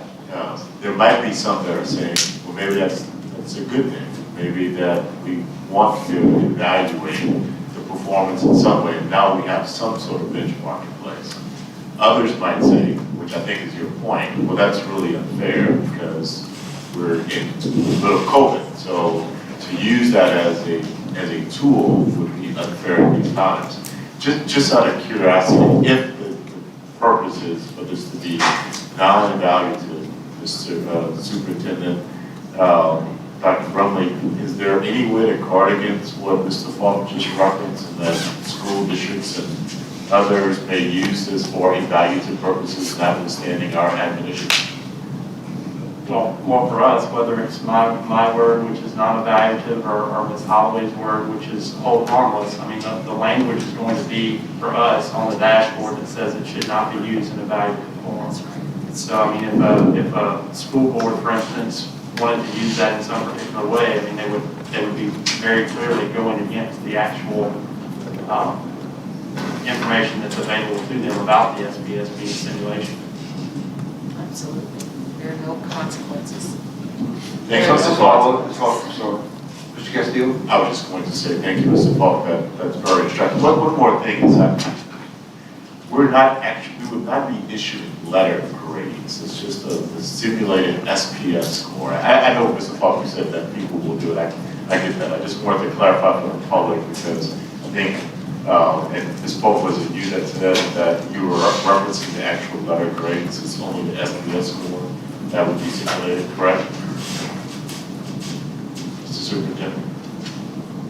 Repeat that one more time for me. We're not issuing simulated letter grades, only the SPS. Right, so we would draft or we would create a simulated SPS, and we would put essentially a C in front of it for COVID, give the SPS number, that would go on the dashboard with all the other information. Thank you, sir. Ms. Holloway? I'm sorry. Okay. I want to clarify something, and that's. Ms. Hawley, it's a reason. do you have a question for Mr. Paul? Can we let him go, or do you have something for the board? Thank you, Mr. Holmes. No, thank you. Thank you, Mr. Just Paul. for clarity, the question I asked earlier, ESSA versus feds versus state. Let me share just a couple of statements here. ESSA does not require school letter grades. That's feds. It requires a method to report school performance. Some states do dashboards, some use other information, some other ways, and Louisiana uses letter grades. If the feds waive this, it is for ESSA reporting. However, here's the catch. There is still the state law requiring the grades. So that's where we are. I think we would handle it. I think that would be handled in the same way it was handled last year, in that you have the pullover of the previous grade. And so the actual official letter grade for the school would be the one that has been pulled over and is on the report card. That's right, it goes over. Right. You can't go down, you can only go up. So, Jen? Is that second part correct, that you can't go up? Is that it, sir? No, I mean, we would pull over the 18, 19. We would leave what's on School Finder right now. It would stay there, which is the 18, 19 information, which is the last year where we have confidence in the score and the letter grade. And officially, that is the official SPS and letter grade of the school. I just want us to be clear what would happen with the passage of the recommendations, that the actual letter, official letter grade and SPS score stays the same. We only have the simulation for purposes of all of the instructional discussions that we're having now. Okay, thank you. Hold harmless, no consequences. Okay, I'm going to move on to next public comment card. Is Ms. Posey voting? Mr. Ford's on deck. Cynthia Posey with the Louisiana Federation of Teachers.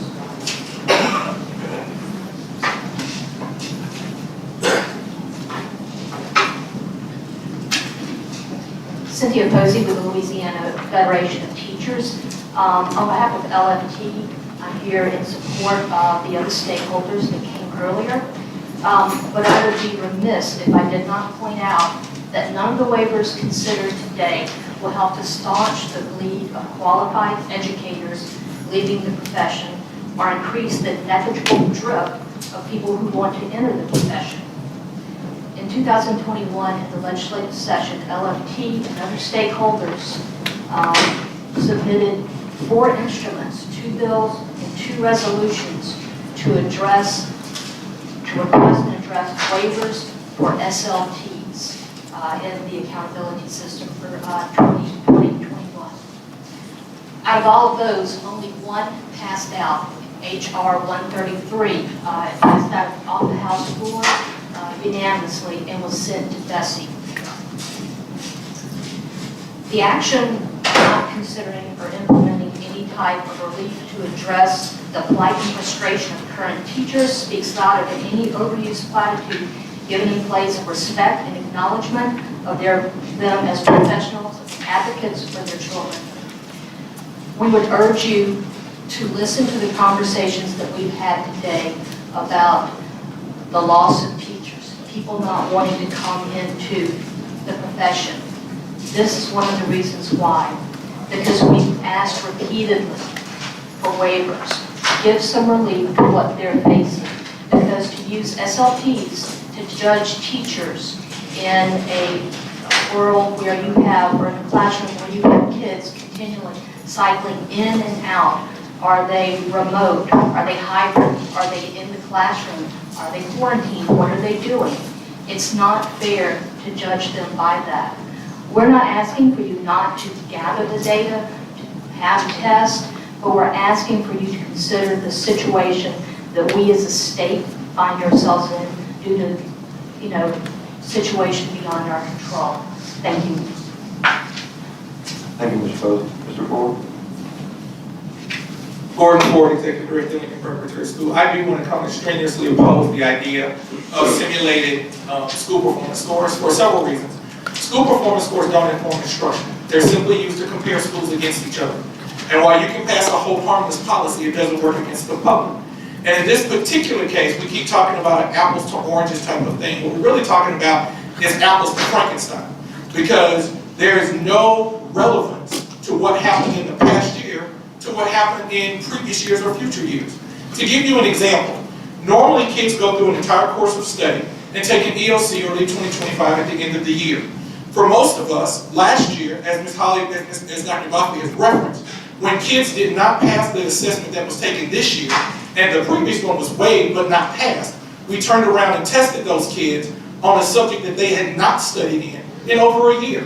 If a kid failed their English 2, in order to give them an opportunity to pass an English test to graduate, we then turned around and tested them in English 1. That counts as an initial test, even though those kids were not registered in an English 1 class for over a year. We did that in multiple subjects. And so what happened at schools, school performance scores are something that we know what it is, we prepare for it, we have specific strategies for it. This simulated score that we're talking about, nobody knew what that was before we started. Nobody prepared for that. Nobody tested to that. It's something that's suddenly being thrust upon us that we had no opportunity to work toward. And so I think it's unfair to release them. I think it will be prejudicial to schools. I don't care how many whole harmless policies you pass, the news media is going to call me and waste my time asking me about it. And so I strongly urge you not to do it. The information has already been out there. The raw data has been released. I've already answered to the media with regard to the raw data. And so to put this together in a score again, in order to do that, I think it only harms schools. It does nothing to improve education. It does nothing to help children. Thank you. Thank you, Mr. Ford. There's no further public comment. Members, is there any additional comment from the board? Dr. Bromley, I have a few questions just to make sure I understand this correctly. First of all, is that we've already shared, my understanding, we've already shared with the public that there has been a learning loss, and we've quantified that. So it's very clear with every stakeholder in the game that there has been a learning loss. It's significant. It's a point of concern. And the question is, how do we address it? When we talk about this SPS score, the letter grade score, in my mind, what we're doing here is we're identifying how well the event was managed by different regions of the state. And so this learning loss has already been identified. We're providing more resolution to it. We're saying in this particular area, the score is lower. So in this particular area, the event management wasn't handled as well as another area where the SPS was as good or better. My concern is, we live in Louisiana. We're going to have hurricanes. I can't speak to pandemics, but we're going to have hurricanes every year. They're going to be varying degrees. They're going to hit different regions of the state. And at the same time, we are charged with being able to provide our kids, every kid, with a quality education. And whether or not there's a hurricane or the sun shining or whatever. My concern is being able to recognize and support areas that did have a lower SPS because they didn't have the resources they needed, or whatever, to manage the event better than other areas did. So my concern is use of the word judgment. I heard somebody use that word. Personally, I don't like the use of that word in this conversation. I don't think this is about judgment. I think this is about event management. I think it's about providing appropriate resources where they're needed for that event management and having a plan in place so that we can proactively address those needs. So I just want to go on record that I oppose the use of the word judgment. If this CSPS does get passed, it's clearly not the intent. The intent, as I understand it, is really to identify where help is needed and be able to provide that help in a timely manner appropriately. Thank you, Ms. Boucher. We have something in state law that says now if we have a hurricane, if the school's not assessed for 18 consecutive school days, they do not get an SPS for the year. So in terms of, I guess, a catastrophic event or a severe hurricane like we just experienced in some of our areas, that is going to be implemented in that order. In our next committee meeting, we have to get to it, the one on the chair. There is an allocation that this board is going to be asked to consider, the department is bringing forward, because they've already identified what schools have been the most impacted school-wise. Schools that have the greatest drop in percentage of mastery kids or the greatest increase in the percentage of unsatisfactory kids. So we have data that tells us where the greatest impacts occur, for whatever reasons they are. We can maybe study what those reasons are for those particular schools. But we have mechanisms to do that. The data is there. I guess we're all just kind of repeating what we've said over and over. The data is there. The data has been released. The educators in every school throughout our state has looked at that data, has already developed plans for the individual students. If they had significant drops that scored below their individual academic plans already in place for the year. So we've used that data for what its purpose was intended, to inform instruction for our students.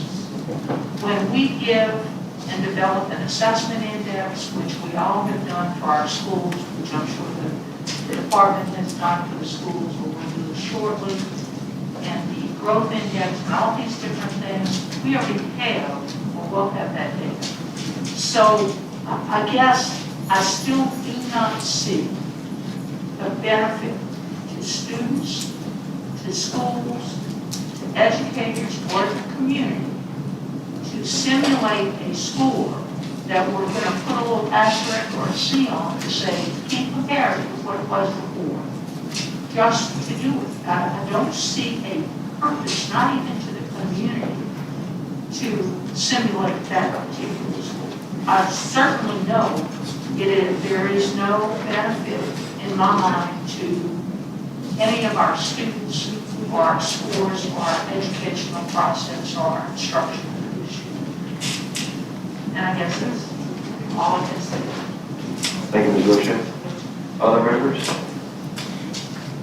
Dr. Conley, I have one more question.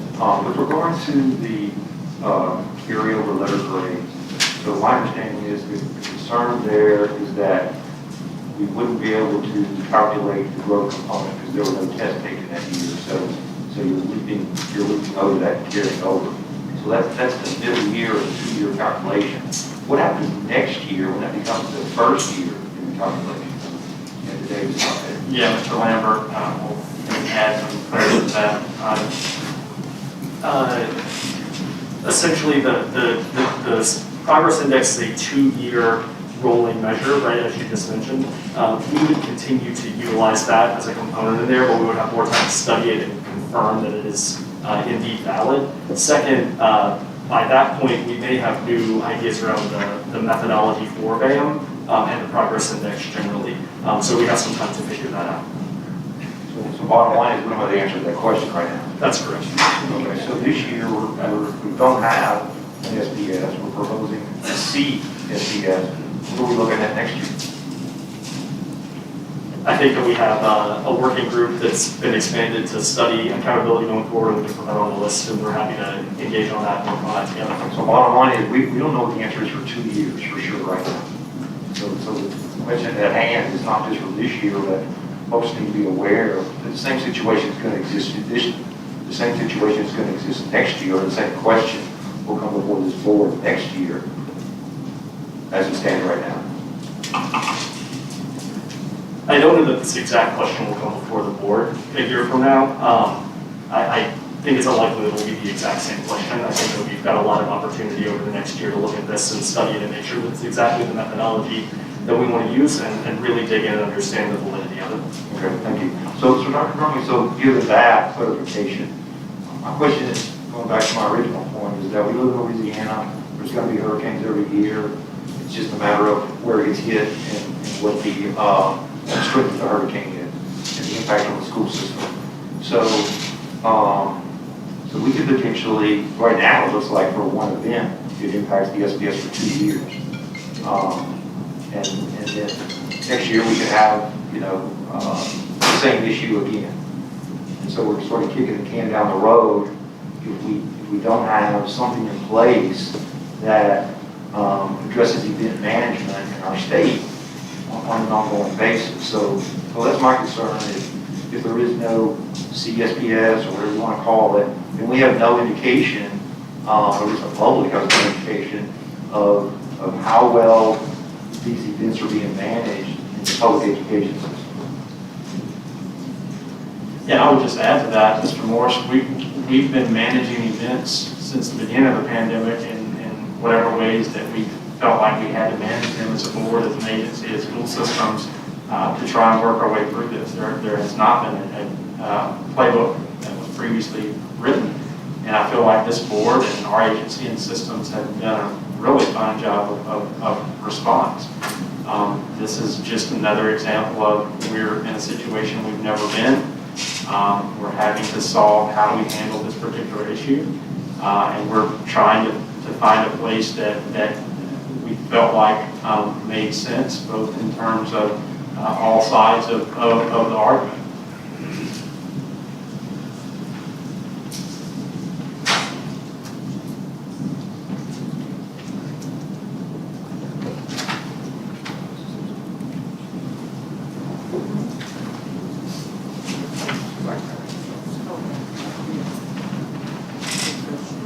If there was any additional, Dr. Davis? I guess, Mr. Morris, your use of the phrase event management and thinking about things in those terms makes me reluctant to think about SPS and issuing those scores in light of that terminology, in part, right, because a lot of event management by districts is completely outside of their control. If you're living in a rural area of Louisiana without access to broadband or reliable internet access, even if you manage that event as well as you could, and you brought in devices that you put on school buses, that you parked in restaurants, and you did everything that you could, right, rolling out all of those things that help you manage that event, right, even if you did as if you were a superstar in terms of the limited resources and the access that you had to, resources and materials, your SPS score is going to be negatively affected by that. And so when we think about them in terms of event management, like even then, it's not capturing the kind of information that you're wanting it to capture. And I'm not sure that SPSS was ever designed to be thought about in terms of event management.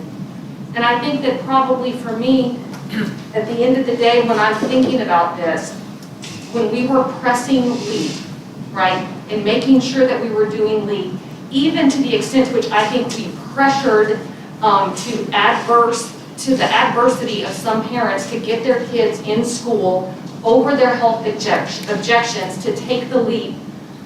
We did that under the auspices of, we wanted to know how kids were doing so that our teachers and our principals and our superintendents could have the information that they needed to move those kids forward. And so I guess that my question is, from an educational perspective, do districts now, and do schools now, and do teachers now have the information that they need already, absent these simulated SPSS scores, to move children forward? I mean, I think that at the end of the day, that's the question that should be before this board. Thank you, Dr. Davis. Other comments? Okay, moving forward, Dr. Bovee put a substitute motion on the board. Dr. Bovee, helping out here. My understanding is that you wanted to approve recommendation number 1. For recommendation number 2, you wanted to change the date to as soon as possible, and you can make it contingent on waiver approval. Is that correct? Fantastic job there, Chair. Doing the best I can in your footsteps. So we got a substitute motion on the floor. Is there any opposition to the motion? Hearing none, motion passes. Next item, please. That concludes your agenda. We will begin our AF meeting in 5 minutes.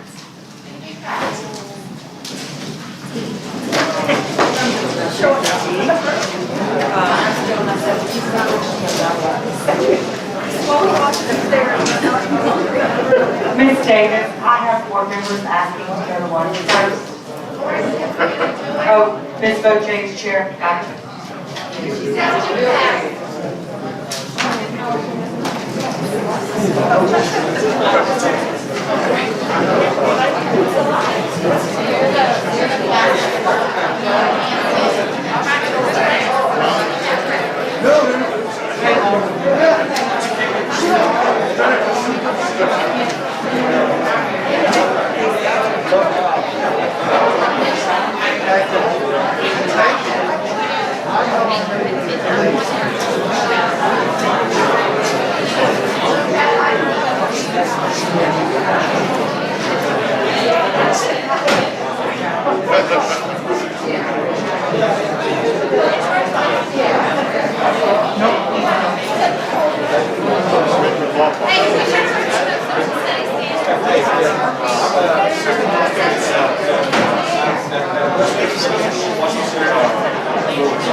Maybe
It looks like they're back.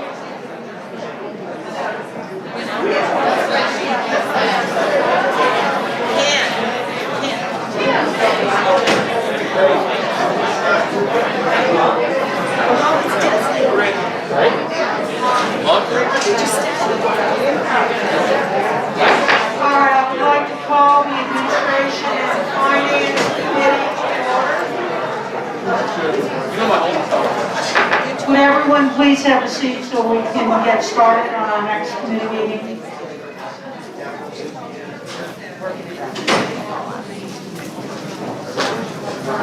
Ken, are you leaving? Okay, may we take a roll call? Dr. Bowlby? Here. Dr. Bowlby is present. Ms. Castile? Here. Ms. Castile is present. Dr. Davis? Here. Dr. Davis is present. Ms. Ellis? Ms. Ellis is not present. Mr. Barbie? Here. Mr. Barbie is present. Ms. Holloway? Here. Ms. Holloway is present. Mr. Melrose? Here. Mr. Melrose is present. Mr. Morris? Here. Mr. Morris is present. Ms. Lawrence Jones? Ms. Lawrence Jones is not present. Mr. Rock? Mr. Rock is present. And Ms. Boucher? Here. Boucher is present. We have a quorum. Thank you. We've had a request to move item 4.5 up on the agenda. We have some people here to speak on it, so may I have a motion to do so, please? Motion. Motion by Ms. Holloway, second Dr. Davis. Any objections to the motion? Hearing none, motion passes. Ms. Boucher? Yes. May I have a moment for this, please? Yes. So, I wanted to take a moment today, not just on behalf of myself and our agency team, but on behalf of, I think I feel confident in speaking for the board as a whole, Ms. Boucher, in just sharing our appreciation that we have for you.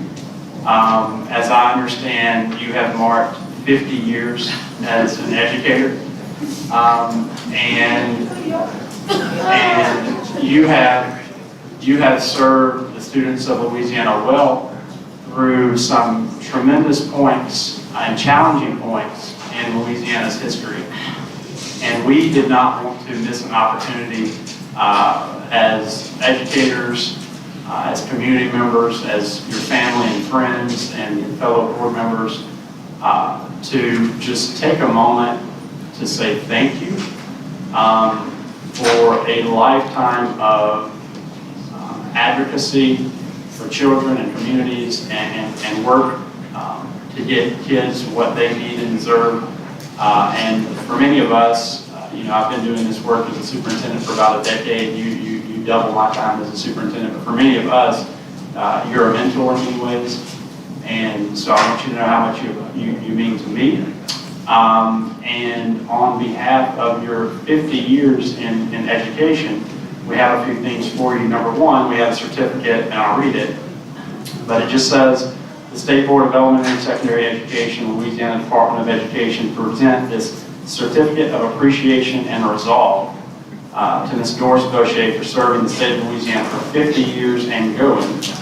Your valuable contributions and unwavering efforts are recognized and appreciated by your colleagues throughout the state, presented on this day. So just know that I am thankful for you. I am thankful for what you've done, and I appreciate you. And wanted to give you this recognition and this bouquet, and certainly you have some members, I believe, of your family and community that are here to see this. But this presentation is not just for me, but it's for members of this board as well, who felt equally inspired to take a pause and just say thank you for your 50+ years of service.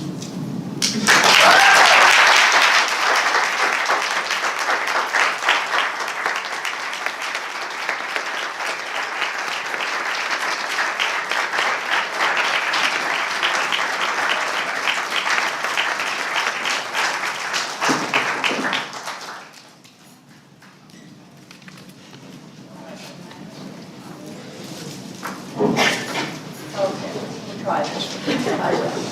There you go.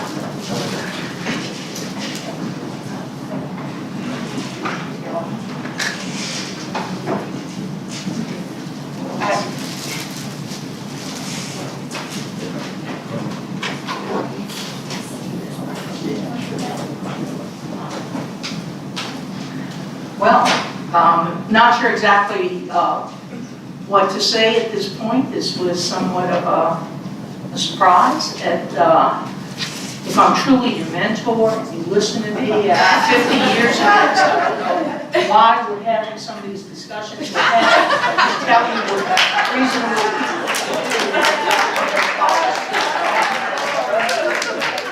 How did I know that was coming? I thought it would be later, not now. No. I thought it was very funny because the governor just texted me a little while ago and said, thank you for your 50 years of service and education. And I'm saying, where did that come from? That had nothing to do with me. I don't know where he figured that one out. Well, I don't know that. We've had a very, very long morning. I know a lot of people are here waiting for us to continue with our business. But as I look back a little bit over these 50 years, and I'll try to be just very, very brief. Started in 1971 as a teacher at Chalmette High School, and we were involved in one of the quote reform movements of the time, which was continuous progress, individualized instruction, and we're one of the leaders throughout the United States really in what was called the Model Schools Project to do this. And as a very young teacher, I flew all over the country doing workshops and seminars and participating in what at that time was known as a big reform movements. And we see a lot of that resurfacing over the years, and especially today when we're talking about not only students' IEPs, but students' IAIPs, and every individual plan that we have for our students to progress. We also did the year-round school, which is now coming back in many discussions with the balanced calendar, and I see Trey nodding his head over here, and he was involved in a lot of that, I know, at those times as well. But I think one thing that I've learned overall in the 50 years is the most important thing that we can do for every child in the state is to put a qualified and good teacher in every classroom. And we've had those discussions before. And hopefully in the couple of years that I have left on this board, I really do want to make that a main focus in making sure that we've got quality teachers in each school. And to look at our accountability program as well to reflect, all of this back and forth that we're doing with the accountability, but to really reflect what's good for kids and to be able to celebrate every child's accomplishments. So when we set individual goals and we say every kid has to achieve this mastery by this time, I think we lose the basic tenet that we all believe every child can learn, but we've got to realize that not all children learn as much at the same time, and it takes different periods of time for them to master these particular concepts. So if we really are going to look at differences in what we value as an accountability system, I wish there was some way that we could begin to take a look at these individual groups of kids. We talked about earlier the most challenging students, the students who don't have the opportunities that maybe your children and our children have. But anyway, that's enough said. I know we have a very long day. I do appreciate this. Kate, I want to recognize some people I see in the audience. They want to come down for a photo. Okay, I have, just both of my brothers are here, Paul and Tommy Boche. Y'all stand up, my sister-in-law Kathy, three of the most important people in my life, and then we have some of I guess some people in my school system, our assistant superintendent, Mary Lametta, and our head of the elementary instruction. You ever need somebody to talk to you about the trends in elementary education, Lena Harleton, my chief financial officer, runs all of our business operations, who I taught and trained, obviously, David Fernandez. And do I really see Guy? Is that you, Ryan? He's high. Huh? Yes. Guy, this is our parish president, Guy McGinnis, who I taught in high school as well. So when we get into all of these things that need to be done, Guy and I work extremely close together. And I want to thank you very much, Guy, for making the trip up here this morning. I didn't realize that all this would happen. So y'all want to take a quick picture, maybe? Yeah, this guy, guy always wants to say something. No. And Guy, and let me just say this, Guy played basketball not only in high school, but at McNeese in college, and graduated in accounting, went into the business world, made a big mark for himself there, but really truly loved education and kids, came back to be one of our coaches and such in our school system, and then has 3 beautiful daughters, all of whom are teachers, 2 with us in St. Bernard, and 1 at, Carly's at Thibodeau, in Lafourche, so. So would you like to come down, or do you want them in front of you? I can come down. How do you want to Come on go? down. Come on. Bring your flowers, this is a gift for good all 50 years.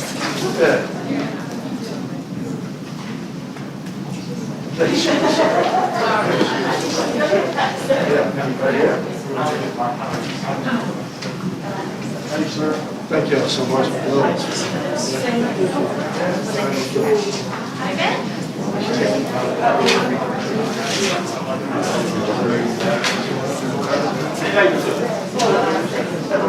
Not yet. Luckily, we don't have that. It's kind of stop around. People back.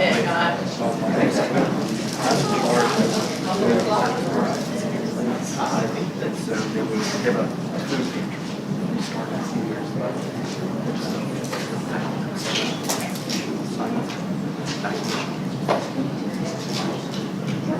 She's up there.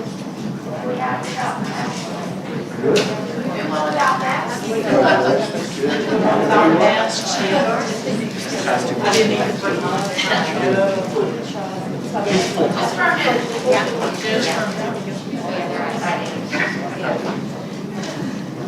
These more babies are hard for different, and once they start.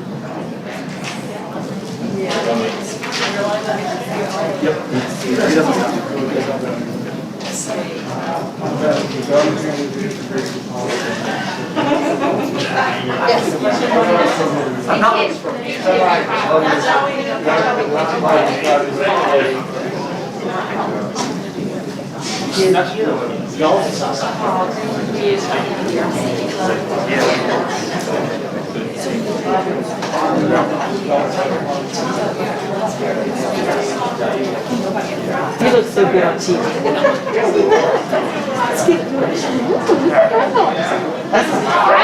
Yeah, I got some funny for you. Skip, is that my husband? Yeah, it's good. I've never met him.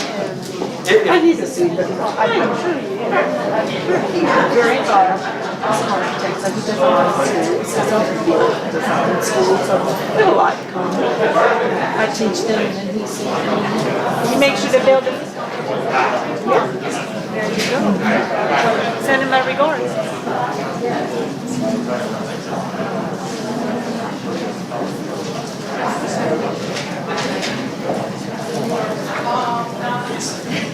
Well, I was actually born. The old lady who was actually here at the lake where the first circuit is, like I said, doctors, the lake in the lake.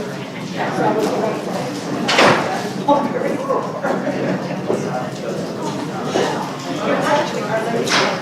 Thank you very much. Okay, I'm sorry, y'all been waiting all day. But anyway, could I have a motion to move item 4.5 to the top of the agenda, please? You have one. We already have it. Yes, Ms. Holloway and Dr. Davis. And any objection? We already did that. Yes. She has done it all. Okay. Madam Chair. Yes. I recuse from item 4.5. Okay. Well, we have lots of public comment. Just, yeah. This is just a motion to move it to the top, so you want to read the agenda? Sure. On page 130, item 4.5, consideration of federal and state grants and allocations to LEAs, Psych 2 charters, Psych 5 charters, approved non-public schools and community-based organizations, competitive and other. Recommendation is to approve. May I have a motion, please? Motion by Mr. Morris, second by Mr. Rock. Any discussion before I go to public comment?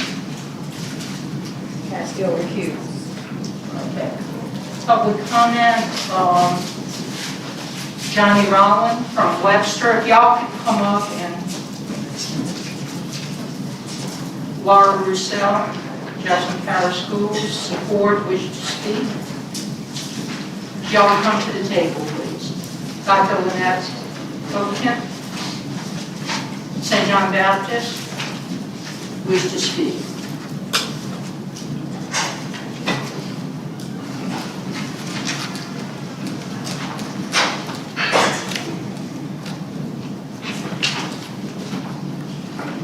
Ron, you identify yourself? Yes, ma'am. Mr. Rowland, before you start, Ms.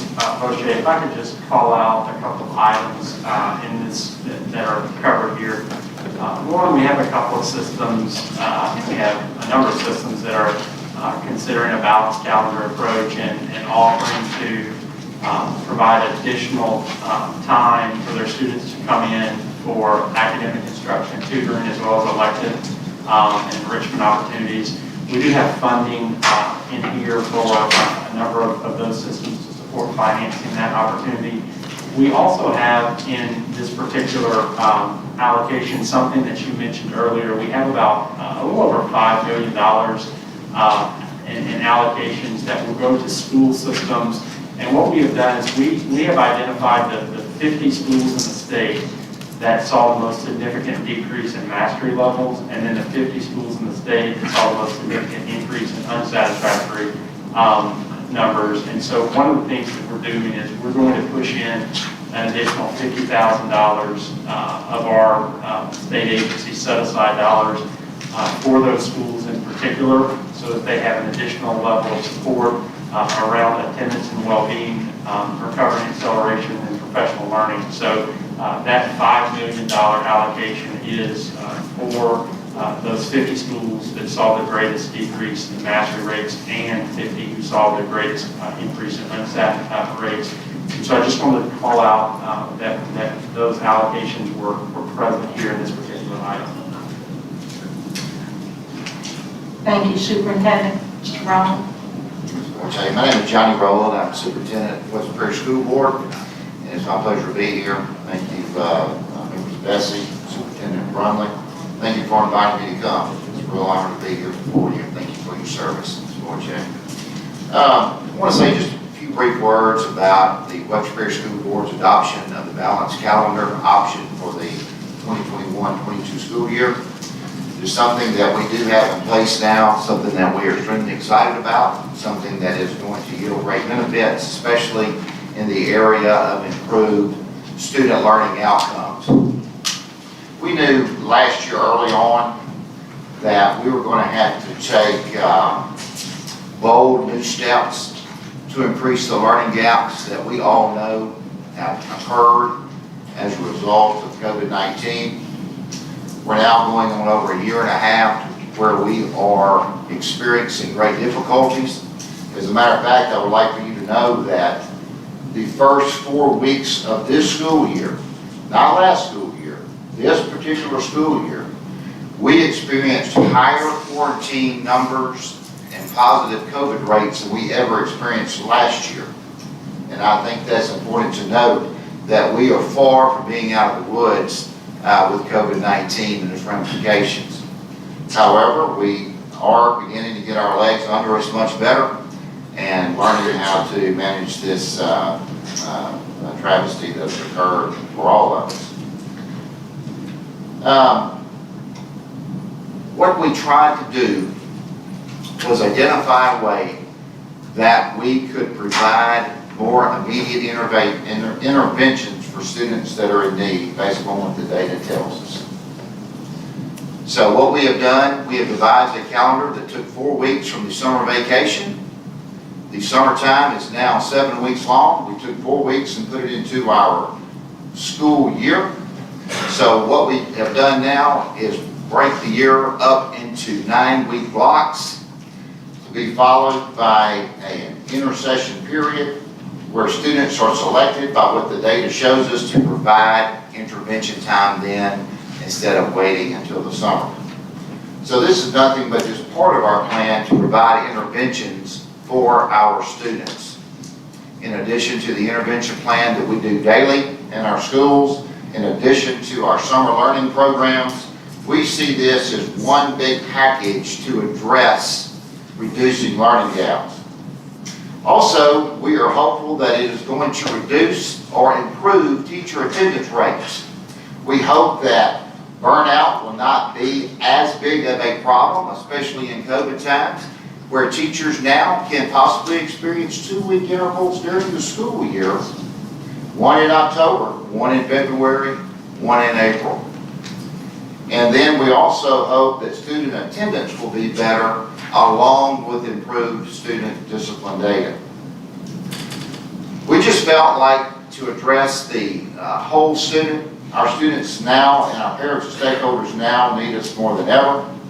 And we just felt like by reducing the lengthy summertime and shortening that down, that not only would it improve or it would address the learning gap, it would also help us to accommodate our students with feeding programs, accommodate our students in improving mental health counseling, etc. So this is our first year. We are hopeful it's going to be a success. Of course, it's just for 1 year, and our board will reconsider this spring. But I'm a big advocate for this. Very hopeful that we do see great results from it, and look forward to what the future holds. Thank you. Thank you, Mr. Romer. Mr. Stout? Hello.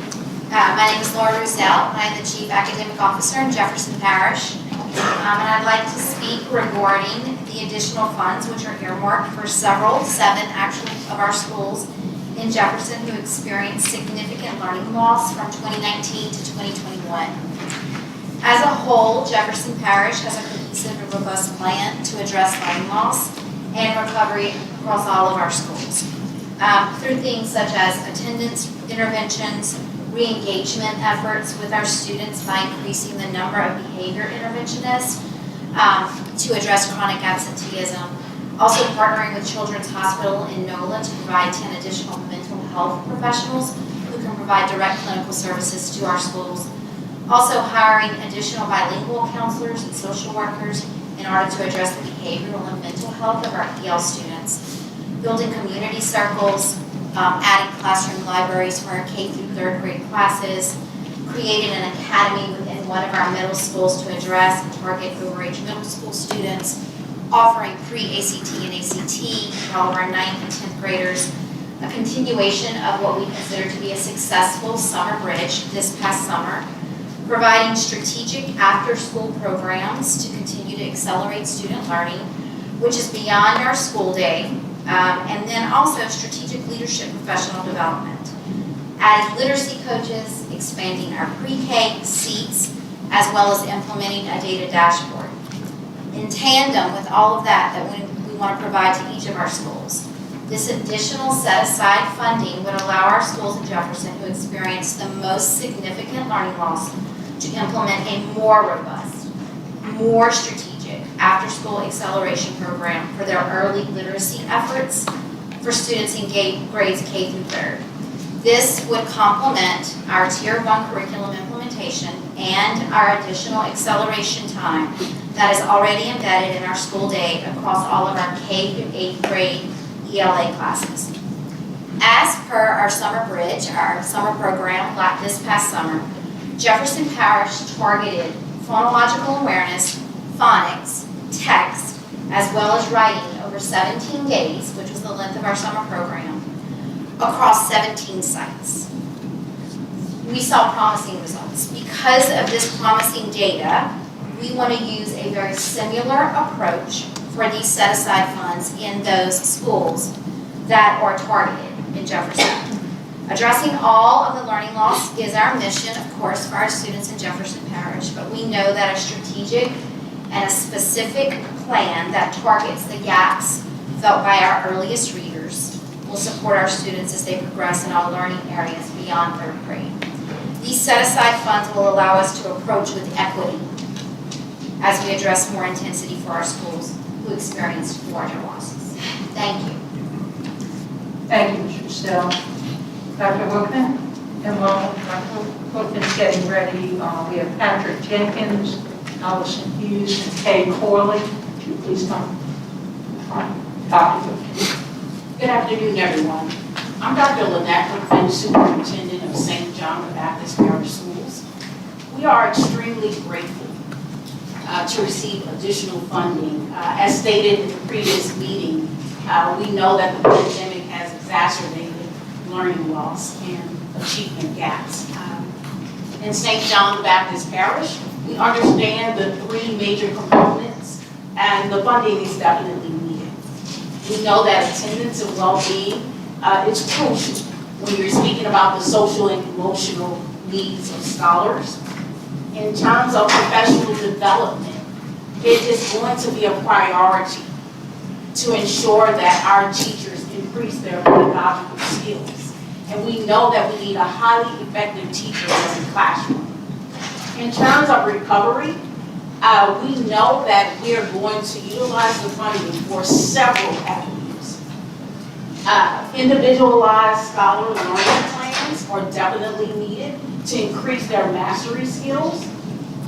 Materials to support intervention plans and other additional instructional time. Tutoring, we cannot forget differentiation instruction, and this needs to take place. We tried this in our summer program, and it worked. As far as our high schools, we plan to partner with Career Compass of Louisiana to service grades 9 through 12, and also to have developmental plans with our existing high school scholars. We conducted surveys with our families, and we know that we were an area that was heavily devastated by Hurricane Ida. We got a plethora of responses, and we know that we have scholars who will return in person. With that being said, it's going to be our mission to ensure that those individual pathways are secured with our teachers who can definitely deliver that type of quality instruction. Like what the state superintendent said, there was no playbook for this pandemic. But in order to ensure that our scholars master the concepts, we have to embed more instructional time before and after school, embed those intervention blocks during the school day, increase rigor, of course, but also not to forget the component of supporting our teachers.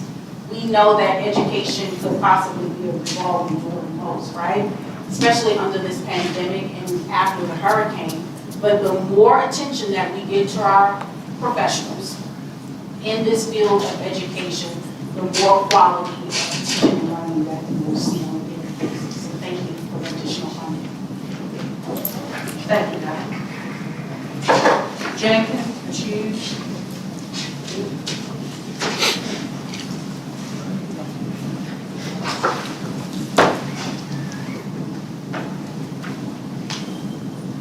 Good afternoon. Congratulations, Ms. Boche, on your service of 50 years. Definitely appreciate that. To the state of Louisiana and also to the parish. First of all, I'd like to thank each of you, probably for the opportunity to receive the funding to be able to address our significant learning losses in the parish.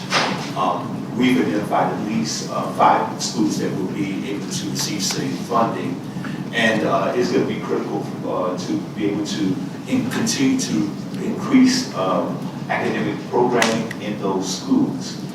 This past summer, we had an opportunity to serve in K through 8 specifically over 3,200 students in our, as we call it, our Camp Accelerate program.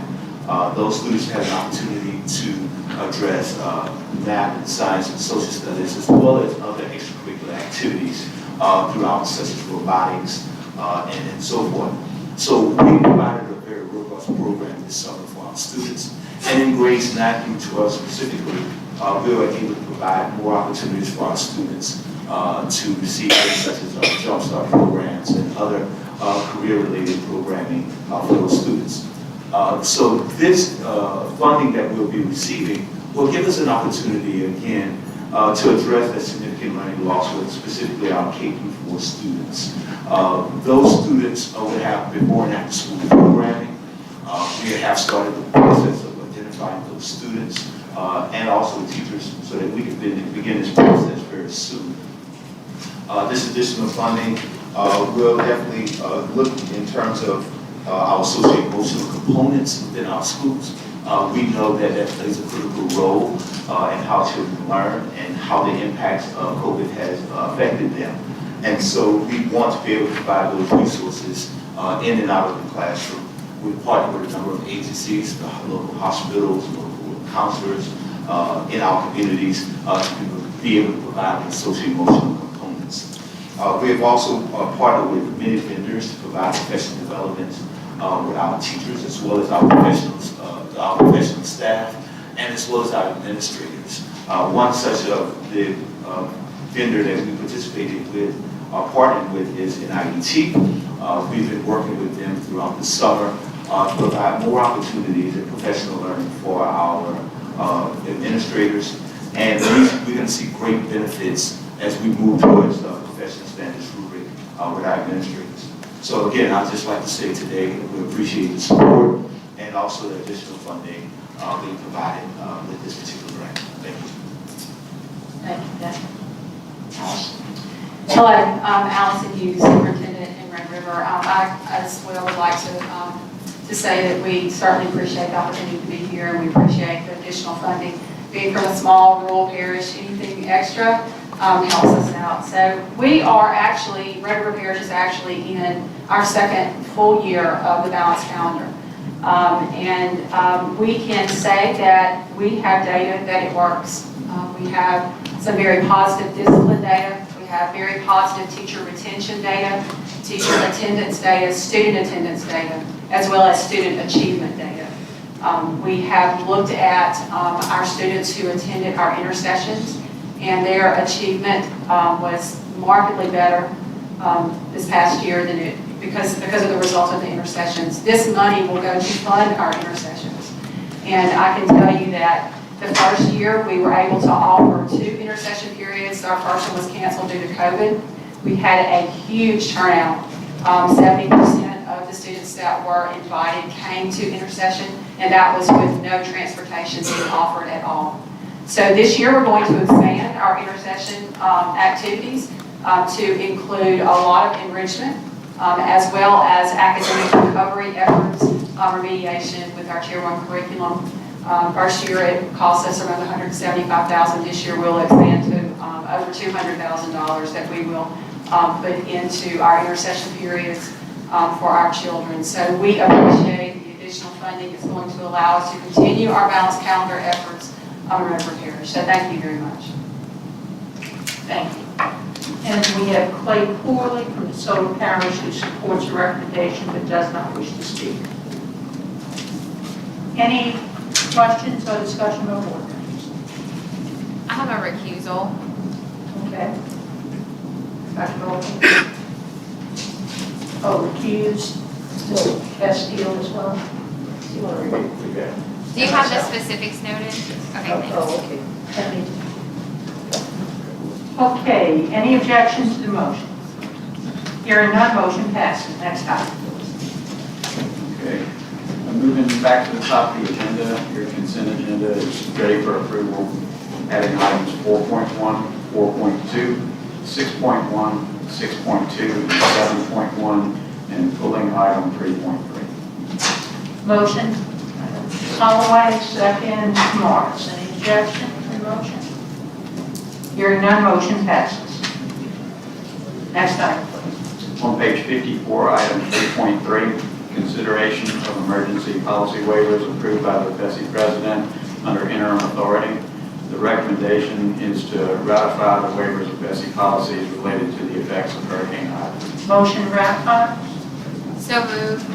Moved by Dr. Volpe, second by Mr. Morris. We have one comment. Cynthia Posey.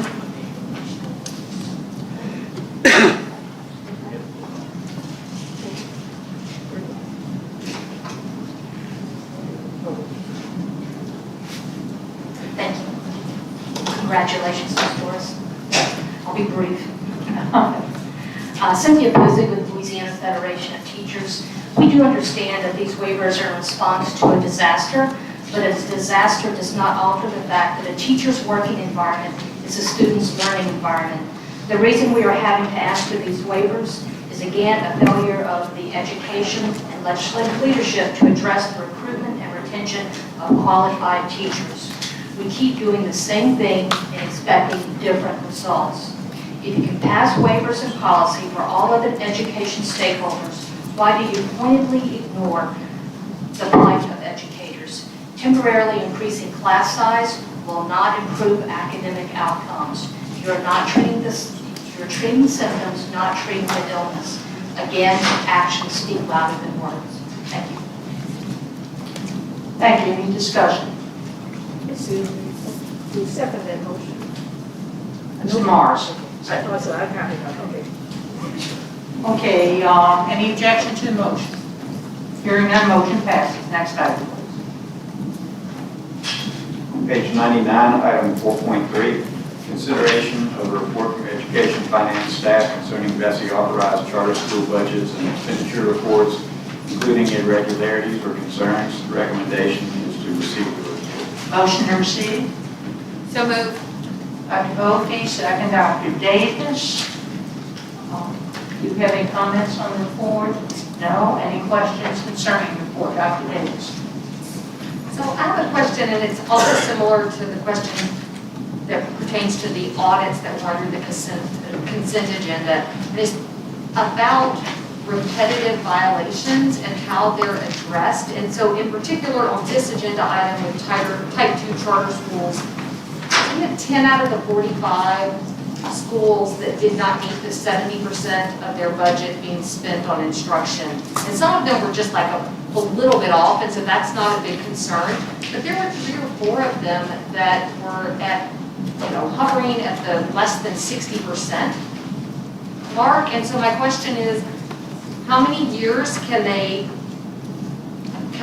go by when they're not meeting that 70% mark, and what are the avenues by which the department goes about trying to correct these percentages?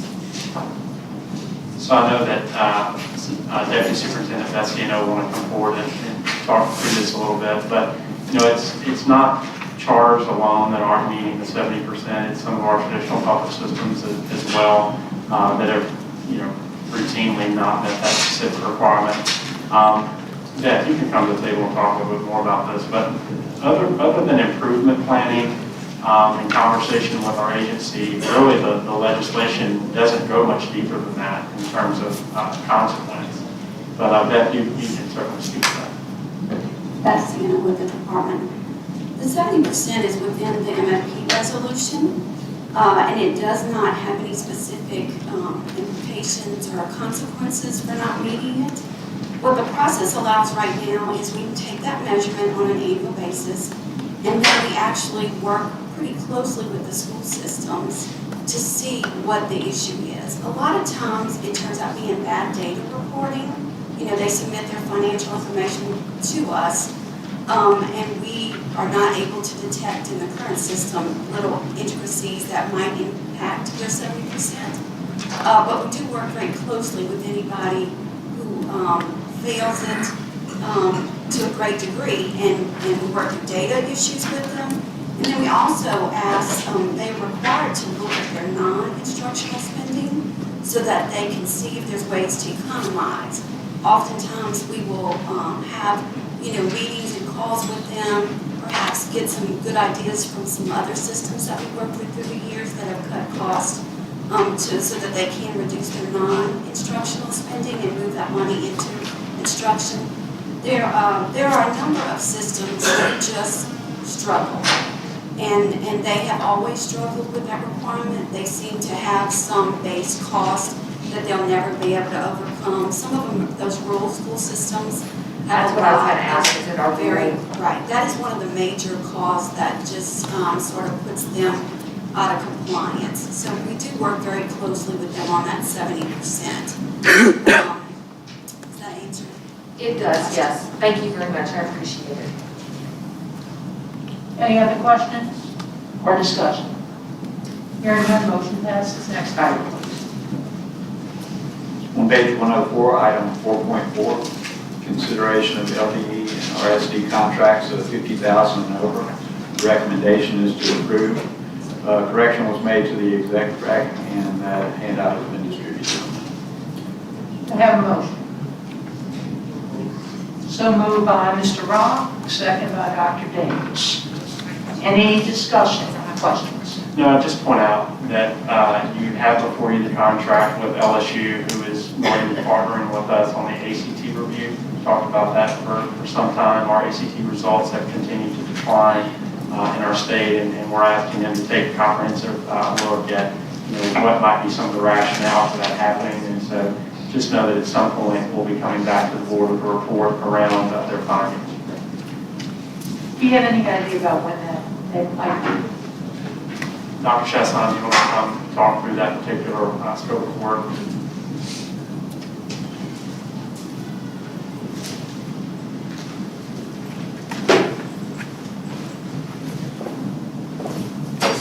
Jenna Chasson, from the Department of Ed. So the work is actually kicking off very soon, so within the next few weeks. The participants are all Louisiana educators who are participating in the APT alignment study will begin that work.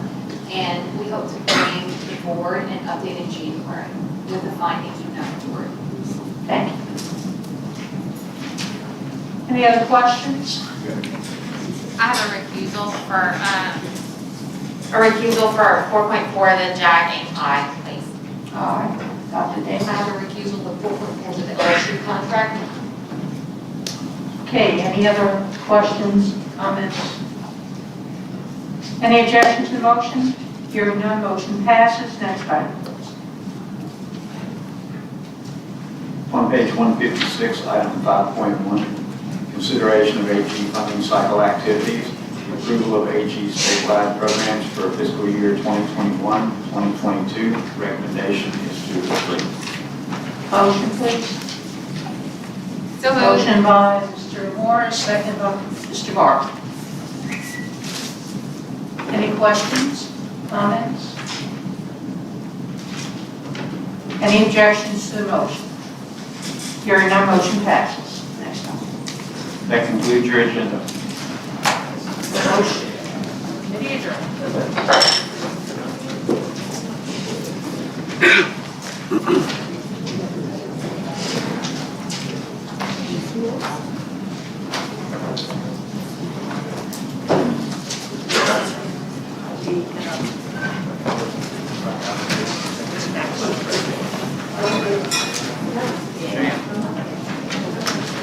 Are we coming back?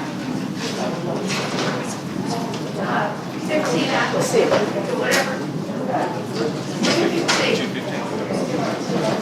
Our next committee meeting will start at about 2:15.